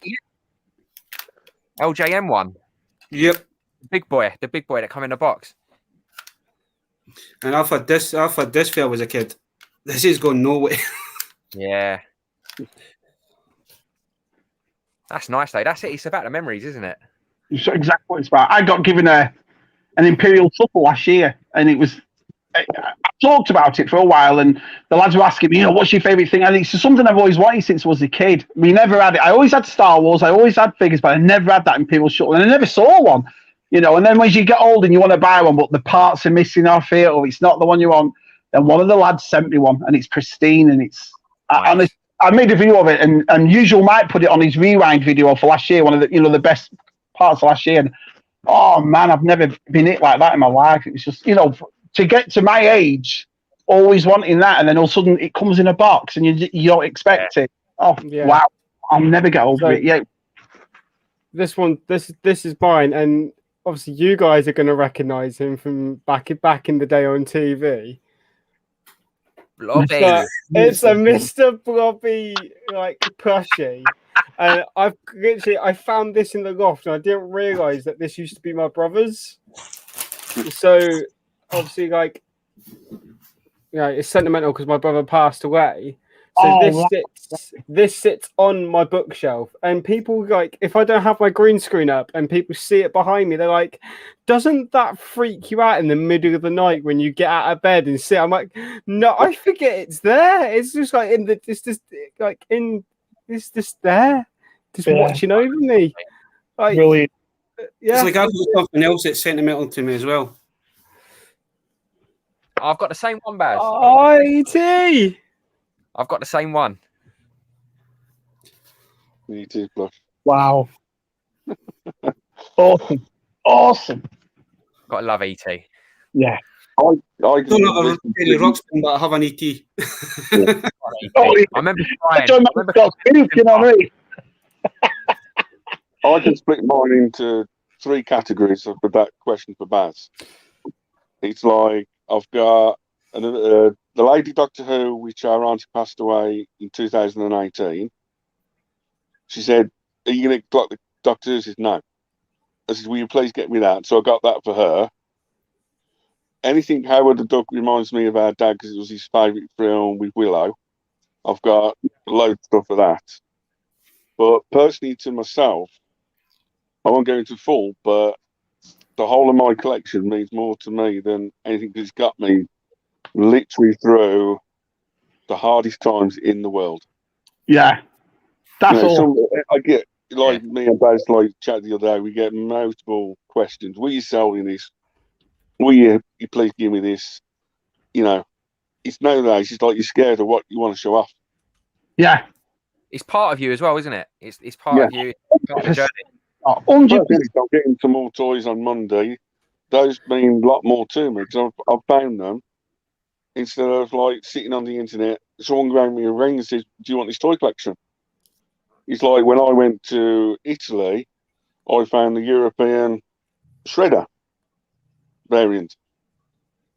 Nice. He's all in purple. Oh wow. He's fully in purple, which is the European variant of it.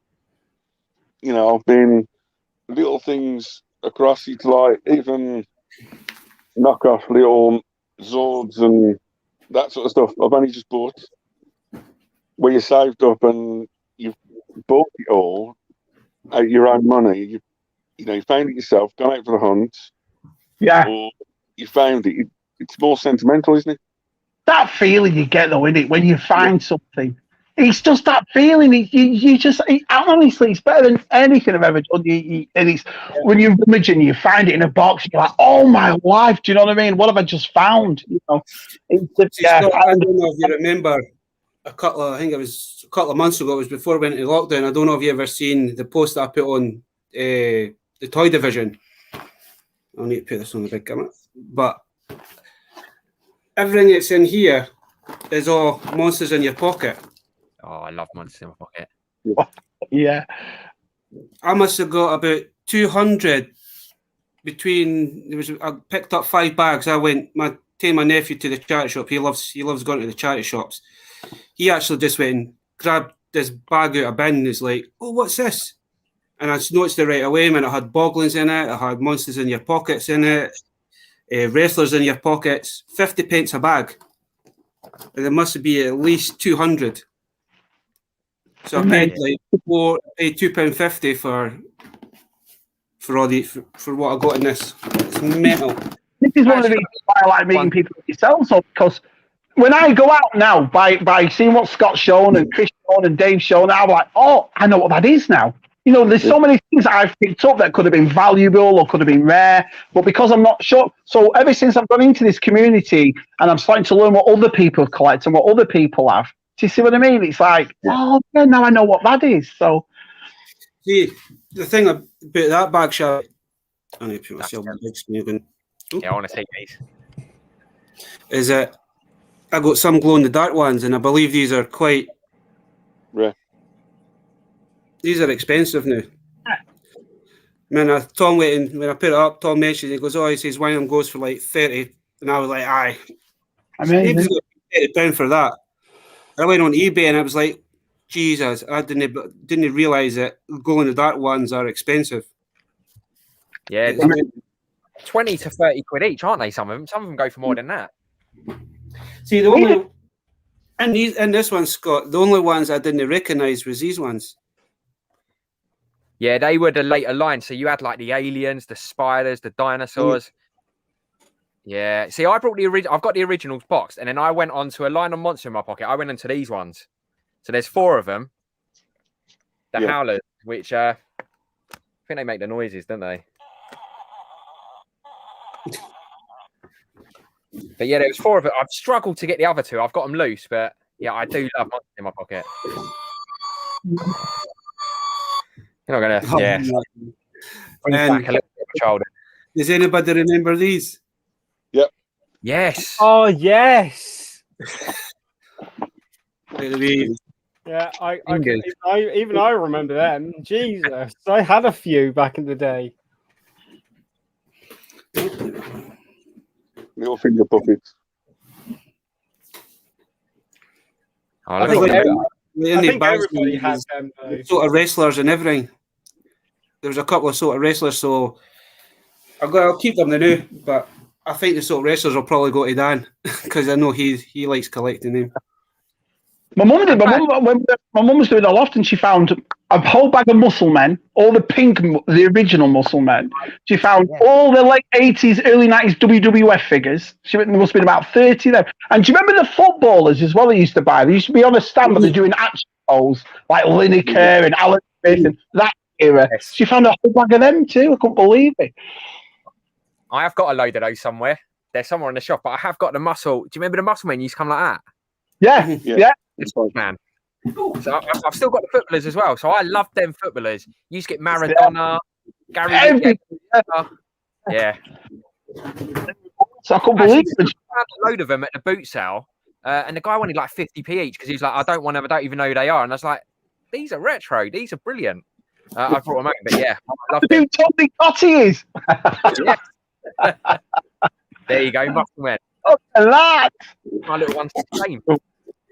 Unbelievable. One thing I like about that Muscleman line, they did a big poster. If you got the poster, you can put them all on the poster. You can check which ones you got and which ones you hadn't. Wow. Not like the other tournaments, you don't know what come out. Hundreds of them, weren't there? Yeah, there was about 5. Was there a couple of boxes, weren't they? There was. I don't know if there's 4. I can't remember. There's loads of them, and it's the same with Battle Beast. I think Battle Beast had the poster as well. Battle Beast, yeah. You Battle Beast posters, and you tell you who came out. It's like back in the day. I know Shabby's probably got them, but it's like the Action Figure Digest books. Yeah. I've got them as well. The Lee's Toy Reviews, which is basically Hot Wheels. There's a Toy Fair magazine.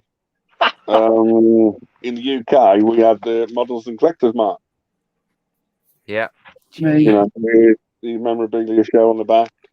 Yeah. So have you been collecting all your lives, basically, or have you just I've started been collecting since 19 70s. Yeah, same way I've collected all the way through. Yeah. Well, basically, it's like even back in the shop, the 1979 Lego shop book. You know, there used to be books in the shops where you can pick it up and it shows you the latest, like, weird little Lego sets.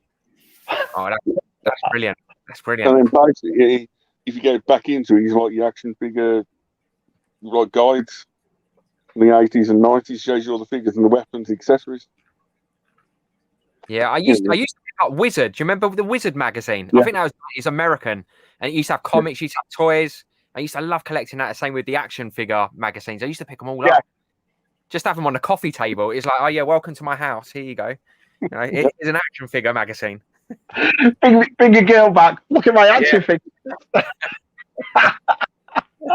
Yeah, brilliant. Or you bring somebody back and say, why has that door got a free padlocks on it? Yeah. My two youngest kids are scared to death of my Pee-wee doll. So when we're going out, I just leave them in a chair right in the centre of the room. So they don't forget that. Do you know what I mean? That's just like my gremlin that I've got. My youngest niece is petrified that even though it's just a bit of plastic, she will not come. If that is on the shelf, she will not come in the room until I move it. It's funny though, what I'm scared of. I remember what was that? There was two things that scared the shit out of me as a kid. What the Terrorhawks? What was she called? That Terrorhawks? What was her name? You know, the baddie-eyed Terrorhawks, the witch-looking thing. Oh, Zelda. Yeah. Oh man, I was scared to death of it. And the Dalek in Doctor Who that was half man, half Dalek. Oh man, I would not watch that as a kid. What was it, Davros? Yeah. Davros. Oh, no chance. Scared me to death. To be honest with you, Doctor Who scared me to death when I was young when I watched it for the first time, and I think I jumped behind the couch when I seen that for the first time. I was like, no. Yeah. Mine used to be, you know, that Raggedy Ann doll that was like, so it was Annabelle. It's what Annabelle's based on, and you see all these ghost stories about this doll that comes like it looks bloody harmless, but you think, oh Jesus, is something going to happen with this doll? Is something going to happen with this doll? Yeah, it's hard move. What? You know what I mean? And then It the Clown, anything It related. Oh, I see. You used to scare the crap because of It. I have a phobia of clowns. Yeah. And that's because my sister was babysitting me one night, and I came downstairs, and she was watching the original It, the 2-part like TV film they did. Like she was watching that, and I walked down the stairs as it was on. I was like, nope. And ever since then, and I was like 5. I'm now 27, and I have a phobia of clowns. Oh, but Chucky scares the shit. To this day, Chucky still scares the shit out of me. Yeah, Chucky. Brilliant. How did you guys get into collecting, and how did you get into collecting? My mum, basically. We had 4 boys. I have a twin brother and I have 2 younger brothers. And my old man left when we were kids. I think me and our side was the oldest, about 12, 13. And I remember coming downstairs one Christmas, and she bought them all secondhand. She bought them off this bloke, and it was like what? So it was what, 84? Everything Star Wars, the vehicles, the thing, everything. And it was. I'm 45 now, and it was the Christmas I'll always remember. And just that. Yeah, and she just went out and just got the lot for us. And as you get older, and I've got 4 children myself, you realise how hard your mum worked, especially bringing up 4 lads on her own. And it's like, you bring up Transformers, or you bring up He-Man, and you bring up... And I can remember, I've had them all. But there's a reason why I had them all. That woman bought them all for us. So I've always had... but the thing is, you'll know yourselves, it's not like my kids now, they'll play with something, and then that's it. It's gone. They're not bothered if it's broke. They've got everything else. When we were kids, it was birthdays and Christmas. You got your big stuff. Yeah. You looked after this stuff. Do you know what I mean? You kept it in the shoebox, or you made sure everything was put away. And I hear so many other stories about mums and dads throwing stuff out. My mum never did. She always kept it. You know, she'll put it in the loft, or she'll put it in the garage, and you know what I mean? So you were ready. So in a way, I've always had like my Millennium Falcon that's complete. I've had since I was a teenager. Do you see what I mean? And so I think that's what I've always enjoyed. So it's funny that, because there's a lot of people that look back on the nostalgia of it. Oh, I did this because I loved it as a kid, or I did this because it reminds me of this, which is great. Don't get me wrong, but I love toys even now. I love toys to pieces. You know, I think the nostalgia is a bonus, but to me, it's just one of the best hobbies in the world. So I've always done it. I've always collected. It's like going to a toy store. You can come home and feel proud of yourself. You meet other collectors. That's what it's all about. It's all about. Exactly right. Yeah. Meeting people like yourselves. Like, you know, people's like, I've never seen that little figure before and that sort of stuff. And what is it? It's like the jukebox for you. Yeah, exactly. Yeah, I agree. You need other people out there to say, can you help it? Communication skills are key. This is one of the best things I brought out of this year. I mean, I started off my YouTube and we did the Pella Boys and meeting all these different people. And to me, so it beats any sub, beats any view, beats just meeting people like yourselves and getting to know what other people. Like, look now, there's 5 people. There's 3 different countries here. We're all on other sides of the world. Yet we can all get together with one connection, and it's awesome. Do you know what I mean? I love this to pieces. Yeah. So I got into collecting because of one specific person got me into collecting now, and that was Aaron, Empire Toys Aaron. Yeah, I saw him at a Comic-Con selling Power Rangers stuff. And he had the original Mighty Morphin Power Ranger Megazord there, and I was like, I got to get it. That's from my childhood, and I was like, yeah, I'll take that. And he was like 40 quid. I was like, yeah, bargain. Got home. Yeah. And I put it all into the individual. I was there for about 2 hours, just kept taking it apart and putting it back together. And because of that, I now have like 14, 15 other Zords. And I'm just like, that's because I saw him there selling that stuff. I'm now into this, and it's like, yeah. But that's the thing about our generation. I look back at Aaron and Ed's Retro Geek Out and Andy's Toys. They collect differently than I do. But that's not necessarily to say, you know, oh, well, I'm not interested. Because I'm a toy collector, I'm more than interested in what those boys do on their channels. You know, I find it fascinating, you know. Well, I was just like, what was it, last year? I don't know, it was just like I had a brainstorm, and it's like, well, it'd be nice to kind of get to know the guys in the toy division. So I ended up just doing like the YouTube, the Facebook private chat kind of thing, just to see what, because everybody collects different things, Shabby. I mean, not everybody collects vintage. Some folk collect stuff in the 50s, 60s, 70s. Everybody's different. And once I kind of done it, I says, nobody's going to reply to this. I says, nobody's really going to talk about their collection and that, but a couple of guys come forward, and then that's how I met Chris and quite a few other folks. So I'm kind of glad I done it, and then I'm kind of glad now that I've started to do these lives, even though it's taken me a little while to do them. And it's a thing I've been wanting to do for years. Same with the YouTube. I've been wanting to do a YouTube video for years and never had the confidence to do it. And one day I just said, bugger it, I'm going to do it. If I did it now, I'll never do it, kind of thing. I agree 100% with you. I mean, it's funny. We've got lads all different ages in our community. We've got all from different aspects, different backgrounds, but we've all got something in common. And it's funny because you get to meet people like yourselves, and because of their interest and you're interested in them, it feels like you've known them for years. You've known them 5 minutes. And that's the nicest thing about it, you know? Like Vic, look at the way Vic set up her channel and everybody's watching it. Now, granted, we know Vic's who Aaron, but Vic's channel herself is awesome. You know, some of the stuff that she likes, I'm not going to go out and buy Xena, Princess and Warrior figures or whatever, but because she has them, I find it interesting to watch them and see what she's got. It's superb. It's nice to see the passion as well. I think when you see that passion and you see they're going on their own journey to collect something within the community, I think it's amazing. I do. And Aaron's a lovely bloke, isn't he? I like all the Toy Division lads. Andy's a cool lad. Like Andy's Beast Wars, you know, that cabinet Andy's got behind him, some of the stuff he's got in there. Wow, unbelievable. How did you get into Scott collecting? So it's a strange one. So my mum and dad done exactly what we've said already. Like, they didn't keep my toys, so they were like, at an early age, they're like, these need to go off to other children now. I didn't really understand it myself. Got rid of them. But I don't feel like I wanted to get rid of them. I don't know why. And then they moved me straight into, look, you got to start playing computer games, bits and pieces like that. So I went there, and it weren't till I got to about, I'd say about 15, I started working. I started working at 15, and you get this paycheck coming, and literally, I felt like Josh out of the movie Big. So I've been given pay, and I'm like, what am I going to spend this on? And I was like, it's just going on toys, it's going on computer games. I think I bought a massive telly, and after that, it was just like, right, toys each month, and then it was just building, and that's literally just how I got back into it, because I just started working, and there was nothing I wasn't going out drinking. It's not me. My character was still the same as I was growing up, but I was just into it. This was the community I wanted to be part of. I go to the comic marks, I go to the conventions. I feel at home. I feel like that's mostly for someone else going to a shopping centre to buy clothes, etc. For me, I'm at home at a toy mart. That's like, oh, I've saved my money. This is what I'm going to do, and that's just how I got into it. Yeah, that makes sense. Me, it's my granddad Hyatt.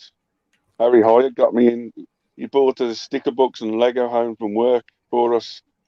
And then basically our mum got me into my first ever dinky car toy fair. I was about 5 or 6. I just couldn't take my eyes off it. Yeah. You know, the biggest problem, honestly, is like when the Plastic Crack documentary came out and the UK BBC collectables, you hear the story all the time. Yes, I was bullied as a kid at school. The biggest problem is it's showing people the collection off. You show something off, like anything off. 30 seconds later, Baz was vouch for me. He's like DM'd, how much for the sell, how much for that, how much for that. Yeah. It's communication skills and everything. I've only been doing YouTube 370 days and I've done a video every day. So you lads have all got YouTube channels? Yes. I don't. All have a new sub after this? Oh, I good do time. completely different from anyone. I just a toy showcase, show the actual collection up in pictures. Awesome. That's what it's all about. I like that. Just be honest with yourself and do what you want to do on YouTube. You can tell those people in this straight away. There's a big toy trend. I'll join it. You know what I mean? I'm all for that. I think that's what YouTube's about. Me, I'm not on one for your big production values and your money spent and all. I just want to watch normal blokes doing the same hobby I do. You know what I mean? That means more to me than how expensive your production is. Do you know what I mean? And this is Go on, Scott. Yeah, so I was going to say, this is the thing. Anyone can do it. And I always say to anyone, if you're feeling a bit fearful, if this year hasn't showed you anything at all, just go out and do it. Just do what you want to do. I only started this year. I literally started when we went into lockdown. I'm going to do something different. Yeah. Just do it. No one's going to rip your head off. And everyone, like you guys have said, the community is so supportive. Everyone gets behind you anyway. You'll get one or two silliness. Just block them and just get on with it. Don't let it get to you. Everyone's lovely. Yeah, I agree with you, mate, 100%. And the nicest thing, I think it's like what Baz said, you take that first step and then you realise after you've done it, hang on a minute, it's not wrong with this. You know what I mean? And meeting, people that are watching are the same as me. It's not as if someone who's interested in fashion is watching your toys. It's toy collectors watching your videos, So, yeah, it's awesome. I love it. I like the documentaries, like the Plastic Crack. We used to have to draw them Homebrew Toy Hunters. If any of you got Amazon Prime, I don't know about you, but you got a series called Geek Me. Right. It's a Canadian series where they show 6 collections and 6 special cards. And the host drives them around. It's Power Rangers, Turtles, NBA, anything collectible. Awesome. It's on Amazon Prime in the UK. I don't know about, Shabby, if you got Netflix in America. Yep, Netflix, yep. It's called Geek Me. It's a Canadian series in Canada. The toys that made us. Did you watch the shop near you? That was a good one. That was impressive. They're in England, and they did a couple of them over here and one in Japan. That was an interesting show too. Yeah. My biggest problem is it's like I speak to a few other friends. I spoke to Baz. My biggest problem is Americans will show everything off. Japanese might not show everything off. Europeans don't show nothing at all off. Europeans. UK are getting better, like Baz will show, this is in B&M, or this and that. UK, we're getting better. It's still well off. The toy community. The communication's not brilliant in the UK at all. I think you'll see it shoot up once lockdown comes up. I think you'll see a lot where there's a lot more of us, especially YouTubers now. Yeah.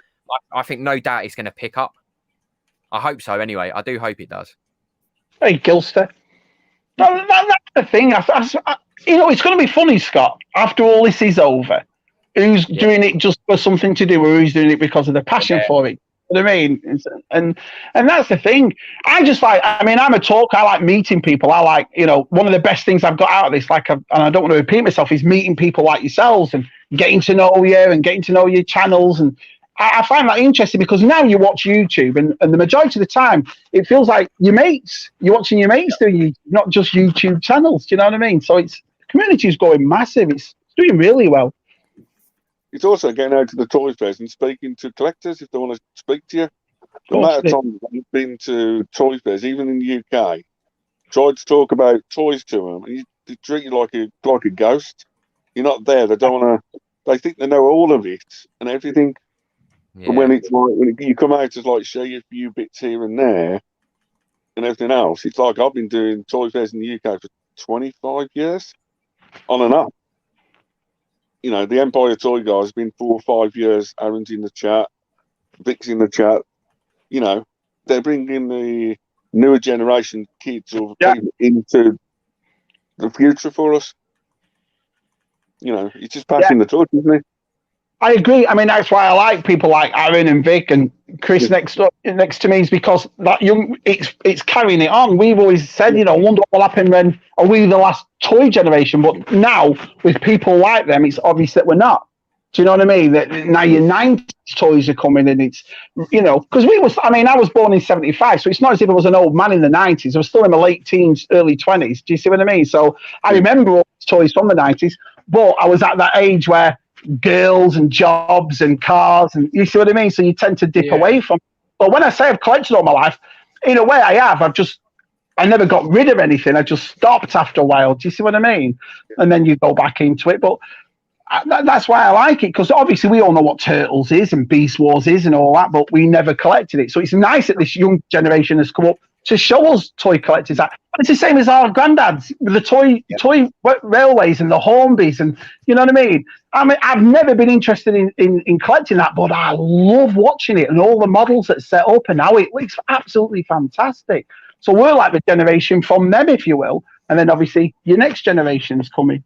So without the internet, you won't get into the Sentai toys and carded and that sort of stuff, from pre-Power Ranger stuff. Yeah. All the other toys that we never got, you just don't know about.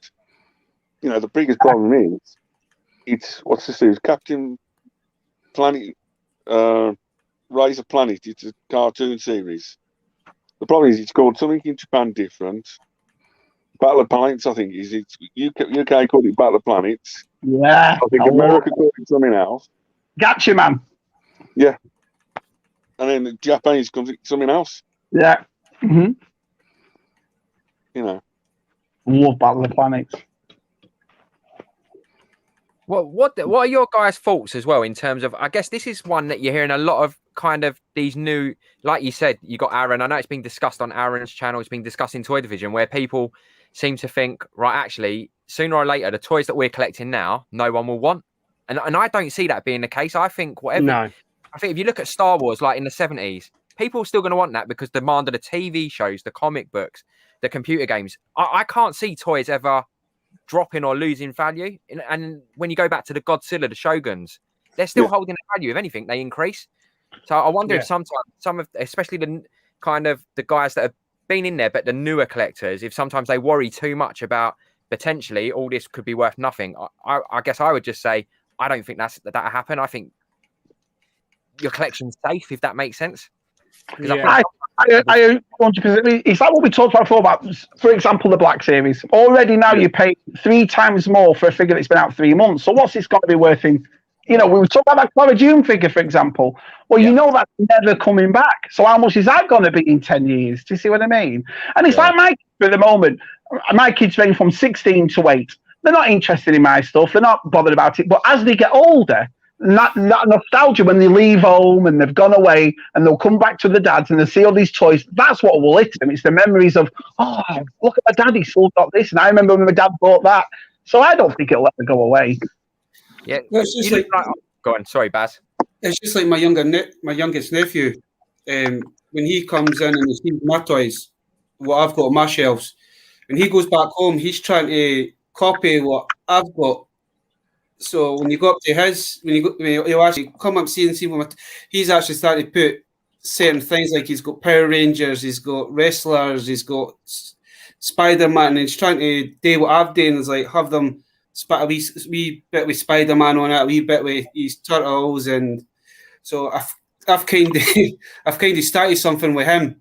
I mean, he loves coming in here, and it's like, because he sees some of the really older toys that I've got, like the He-Man figures and my mask.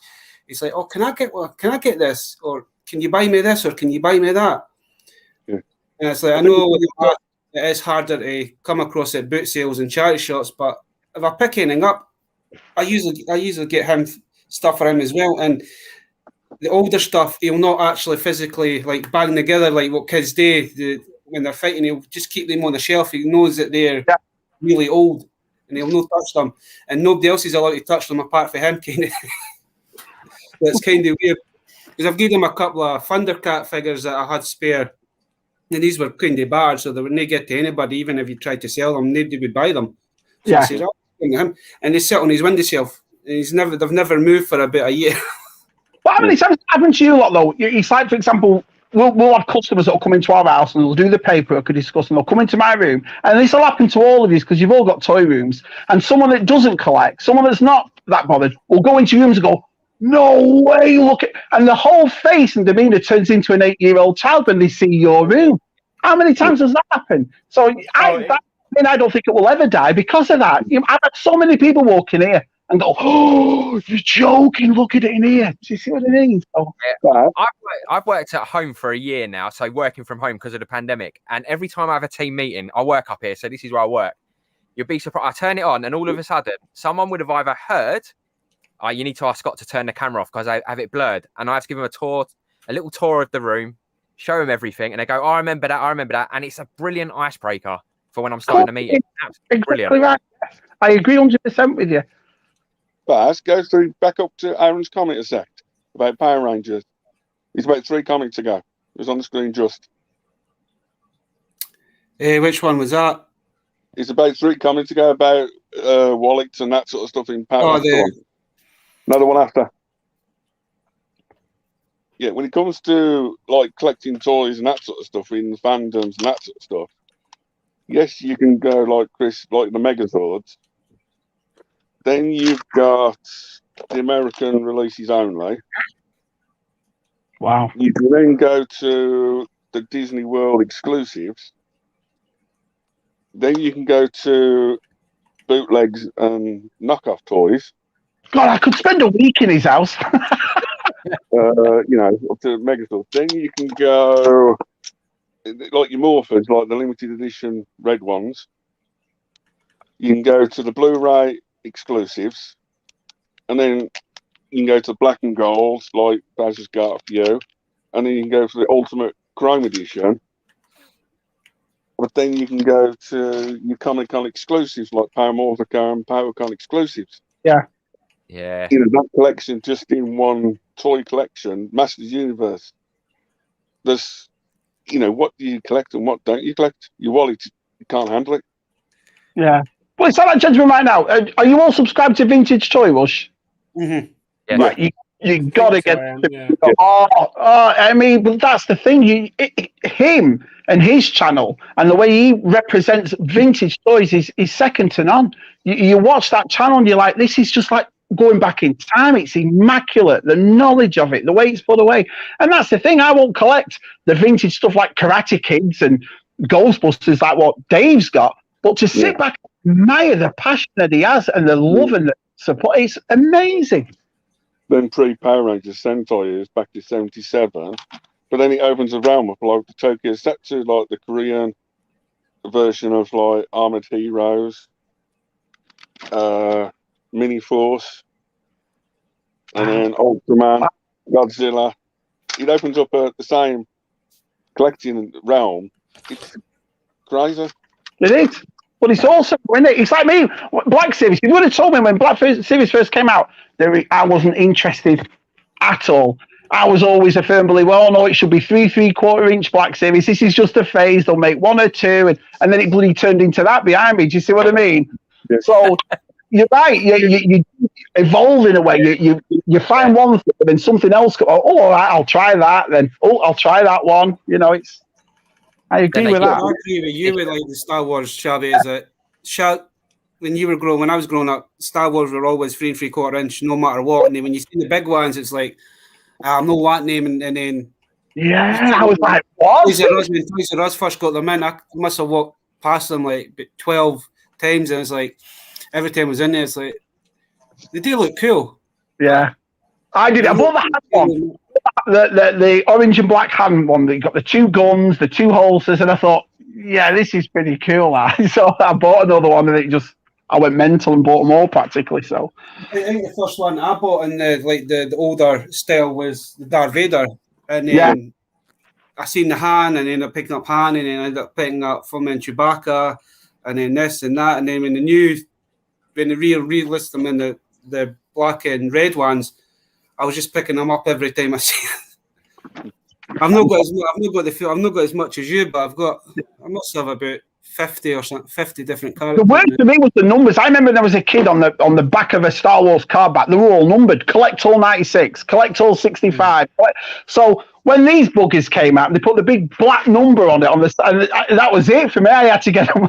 I had to get them all. And Papa Gordon, Bosk's Bounty, a couple of other lads, they've all helped me out finish it. You see what I mean? And I'll always thank them for that. But yeah, I had to finish it off.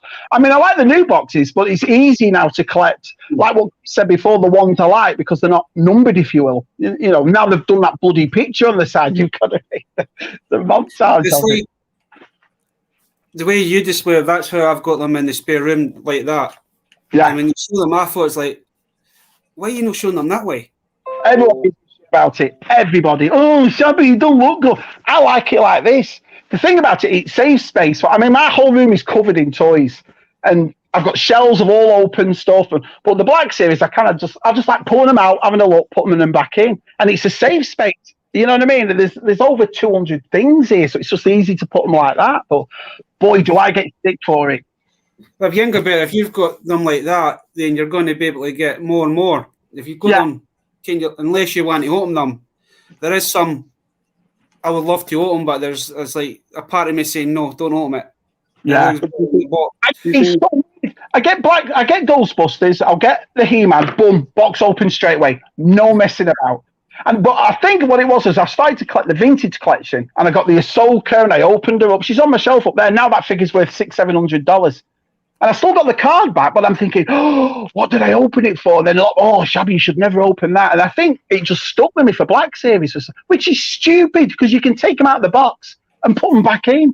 Do you know what I mean? It's as if, you know, I'm wrecking the box because of it. But no, I just kept them all in the box. So I'll have loose figures. Some lads will send me loose ones, like you'll see behind me. Yeah. And the ships, they're down there, on that table there. And I open every ship there is. So I don't know for some reason. But I think it's just because I like the way they look. Sometimes, have you ever done that, boys, when you'll open a box and the toy or the figure that's in it doesn't look as good outside the box than it does? Yeah. Do you know? I'm like, oh, yeah, it's all right. So, but when they're in the box, they all look good. The good thing about the Black Series is that at least if you did decide to own the odd figure, at least you can put them back in because the way they've designed the packaging. Yeah, well, I'm doing the $10 challenge at the moment where I'm trying to find all of them again for under $10, and it's going pretty well. I found about 3 or 4. I mean, I just found Jaina again, and she was only $7. Do you see what I mean? So, and that's the thing about America. The phase has got, they'll just throw it out, basically. The price is that one. That's the phase. That's the phase 1. Yeah, it is. Mm-hmm. And I'm sure that come out in the original, the original series. So when finding that at a boot sale, bargain. I'll never find one again. Yeah, but it's like Rose. You can find Rose everywhere, so that's one character you're always going to find. Yeah, like Jar Jar. Jar Jar's a peg warmer. Honestly, you want to see how many Jar Jars are on the pegs here? 5 or 6 every shop you go to. Yeah. You think for I know a lot of folk out there don't like Jar Jar, but you think when they brought it for the Black Series, is that folk are wanting to have that one for their collection. Yeah. But it's, to me, at the minute, it looks like that figure is going to go down in value because nobody's going to buy it. Well, it's funny how they put it up to $30 here and called it a deluxe, and yet he only comes with 1 or 2 accessories. When the first Black Series came out, you had so many. It's like the Silver Surfer example. You get the board, you get the flames, you get extra hands, but it's still only $19.99. So why is Jar Jar the red exclusive one, chap? And then you get, what's that, pal? Did you get this red Stormtrooper exclusive with like 10 guns in, like a exclusive one? Yeah, the one with the pack that came up was the Sith. Yep, got that. So that's a really nice one too. But Amazon, I mean, you can get. Do you remember the 4-pack of Clone Troopers that they did? Yeah. At the moment on Amazon, that's only $60. You know, considering that was going to go up to $200-300, and it did. Now it's back at Amazon at $60. So just patience, boys. That's what it is. it's like Grievous. And I don't understand why Grievous is so expensive. And I just got him for $35. So, do you know what I mean? I was looking if I got this a couple of weeks after it got released. I think it cost me about like 28 quid when it first came out, and now it's gone for crazy money. Same with when they brought out the Gomorian Guard. Yeah, he's coming down. Like quid, and I missed out on Amazon. And then when it come back in, Amazon never brought it back in. It was always third party, and it was like 40, 50, 60, 70, 80. Scout. That's the one that, I mean, I'll be honest. I've moaned and moaned and moaned, and people that know me hear me rant away about pre-orders. I'm not a big fan of pre-orders at all, because I don't understand how a figure that hasn't been out for it's not coming out for 6 months to a year, is out. He's sold out. I can't work that out. The Mandalorian Biker Scout, when it came out with the Baby Yoda Black Series, I loved that thing. I thought, I've got to get it. So I pre-ordered it, waited. And then obviously, it's the same as the Emperor on his throne room. It came and went. I mean, that pre-order, were you talking a month, if that? All of a sudden, it's cancelled. So I get in touch with Amazon and I say, well, you know, I've ordered this on the day it came out. I did the Fan First Friday thing, ordered it straight away. Oh, sorry, we haven't got any left. But you can buy it off somebody else that we have that has it for $117. And I'm like, so you're telling me now that you've cancelled it because you're out of stock, but you're telling me now I can buy it off somebody else, a third party on yours, for nearly 3 times as much? Some people are just crazy, aren't they? I hate it. It's like the dewback. And the dewback now is like nearly £150 to £200. Crazy, isn't it? Crazy. Big money. Yeah. I am. Black series started from the Metal series from Disney. You know, the Disney came out with the Metal Heroes. Yeah, I remember that. It was the die-cast ones that you could only buy them in the Disney store. And that started the Black series for 6-inch. No, I think Black Series started before then. I think all of these started at the same time. Because remember, Black Series started 2013. The Elite Series Disney started off 2015 with the new sequel films. That's why the ones you got, Poe and Ray and everybody else. So, but that was a line that didn't do well. The other thing that makes me laugh, Dave, is that new Diamond Select. They did the Boba Fett and they've just done somebody else. Yeah. Which is weird to me, a 7-inch figure. And I'm like, well, is that not a conflict of interest? But, I think they did Darth Maul and they did Boba Fett, but I've not heard of any others. Have you seen them, the Diamond Select ones? I've seen new ones, That baffles me too, why that would be allowed. So, well, it's just like we were talking about, like the dewback. Man, it is a good figure, but I was lucky enough to get this for a good price. But I mean, I've seen this on Amazon for like £150 to £200 after some of the. Yeah. Now that is a good. Yeah, I don't have it. Any Black Series figure on that, or any other character on that. I mean, you didn't have to go with. You don't have to go with a Star Wars figure on that, but I've tried it with Marvels just for messing about kind of thing. See if a Marvel figure will fit, and then it fits on it. Actually, fits on it better than the Stormtrooper. Do you think at the moment this generation we're into 6-inch figures? Because Star Wars Black Series is going 6-inch. Because the Defenders of the Earth just come out by NECA, and they are awesome. What are Defenders of the Earth aimed for? I can't think of my case having a clue who Defenders of the Earth are. So they've got to be aimed at us. They have to be. Do you know what I mean? Yeah. There's no comic that's come out. There's no new cartoon that's come out with them. So the only reason... it's back to that question again. I think it's down to anniversary. Got to be, hasn't it? Yeah. And basically, I think also where the certain characters on the TV, they want to bring it back. Yeah. I It's would like defend G.I. never done 6-inch figures, but now they're doing 6-inch figures, and it's the G.I. Joe craze. The 6-inch is ridiculous. Oh, man, you can't anywhere here. Anywhere. I mean, the prices are just going through the roof for them over here. And they would be in America because, you know, granted, the rest of the world wants them, but these American G.I. Joe fans, they love this line. Yeah. You know what I mean? So, and it's funny because there was so much controversy at the start. Same thing what we were talking before, David, about Black Series going 6-inch. Well, the G.I. Joe lads were saying the same thing. Hang on, G.I. Joe at 6-inch. And there was a lot, you know, the colours weren't the same and they don't look right, but you can't find them. So, they're, you know, someone's buying them. I'll say this, I think America misses Toys R Us too much. Yeah.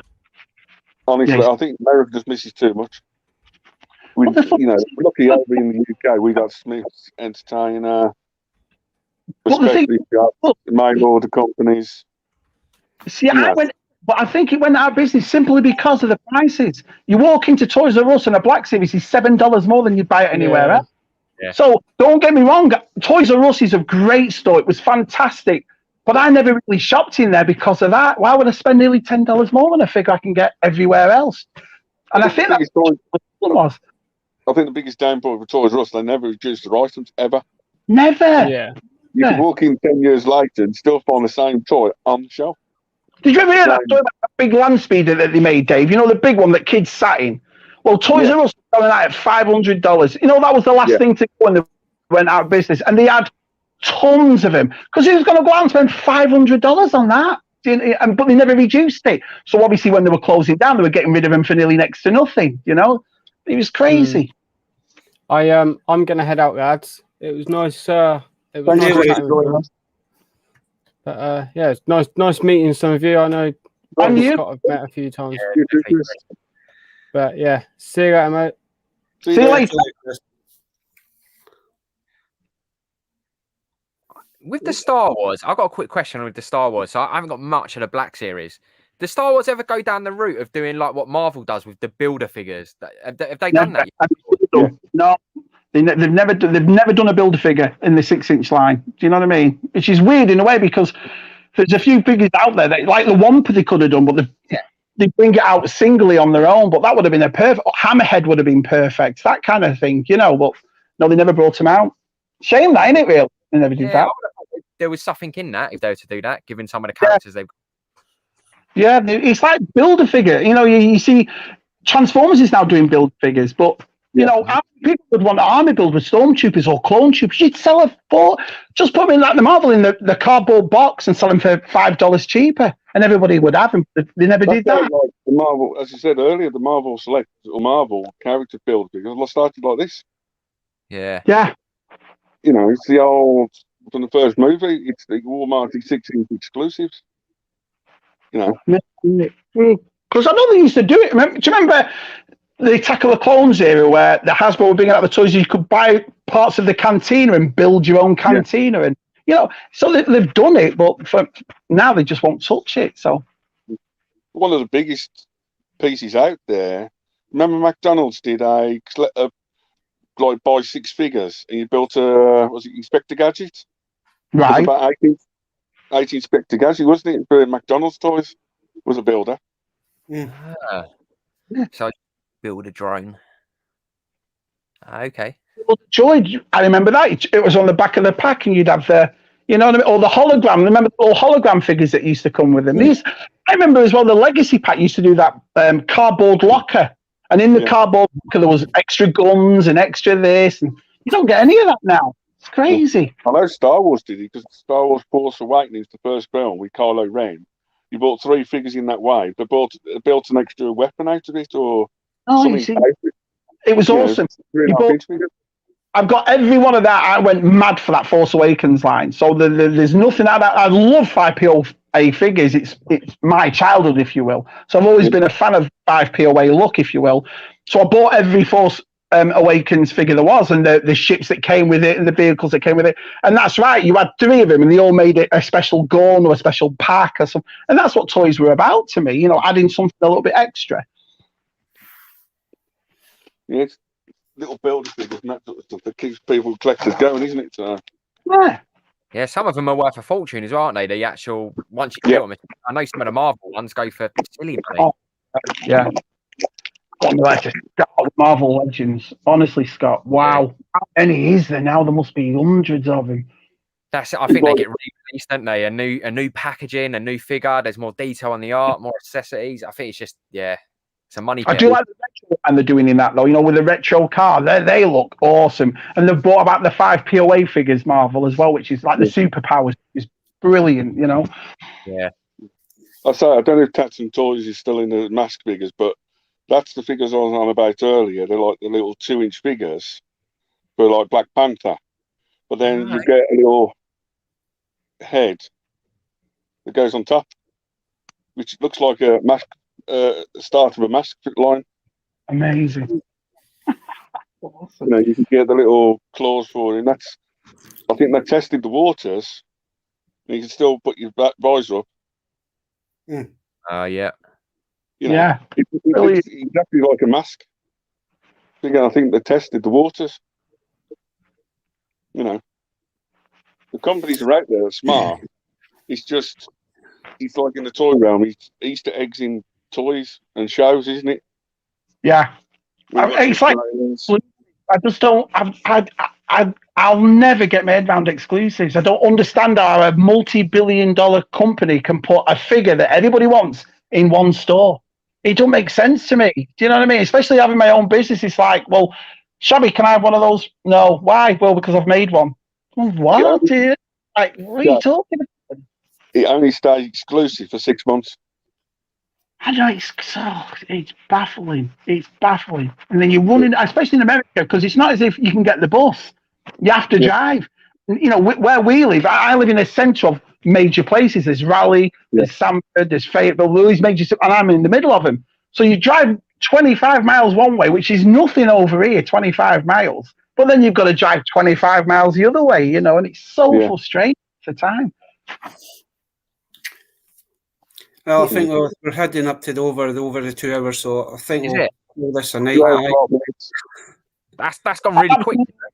Thank you all so much for having me. I have loved this afternoon. What great lads you are. I've really enjoyed the chat, lads. I appreciate it. Thanks, Scott's Comics and Collectables on YouTube. You're also on Instagram as well, Scott, aren't you? Yeah, I'm trying to get around, mate. Just everywhere, anywhere. Stop. Yeah. Twitter. Same with David. David's on Instagram. He's on Facebook. He's on YouTube. Shabby's on Instagram, Facebook, and YouTube. Go and give him a follow and a shout. And then I'm on Facebook, Instagram, and I've just YouTube and that. So hopefully you'll see more of me. Well, this is it. You know, I really enjoyed it. Meeting two nice, like I said, I've known Baz, but you two, awesome lads. So again, that's what I do this for, to meet people like yourselves. So thanks a lot, fellas. I've really enjoyed my afternoon. Yeah. And thanks for having me. Thank you. We'll call that a night for this week, and hopefully I'll be back next week. If not, I'll be every 2 weeks. I'm going to do these. So good luck anyway, Thanks a lot. Take care, guys. Lovely meeting you. Catch you later.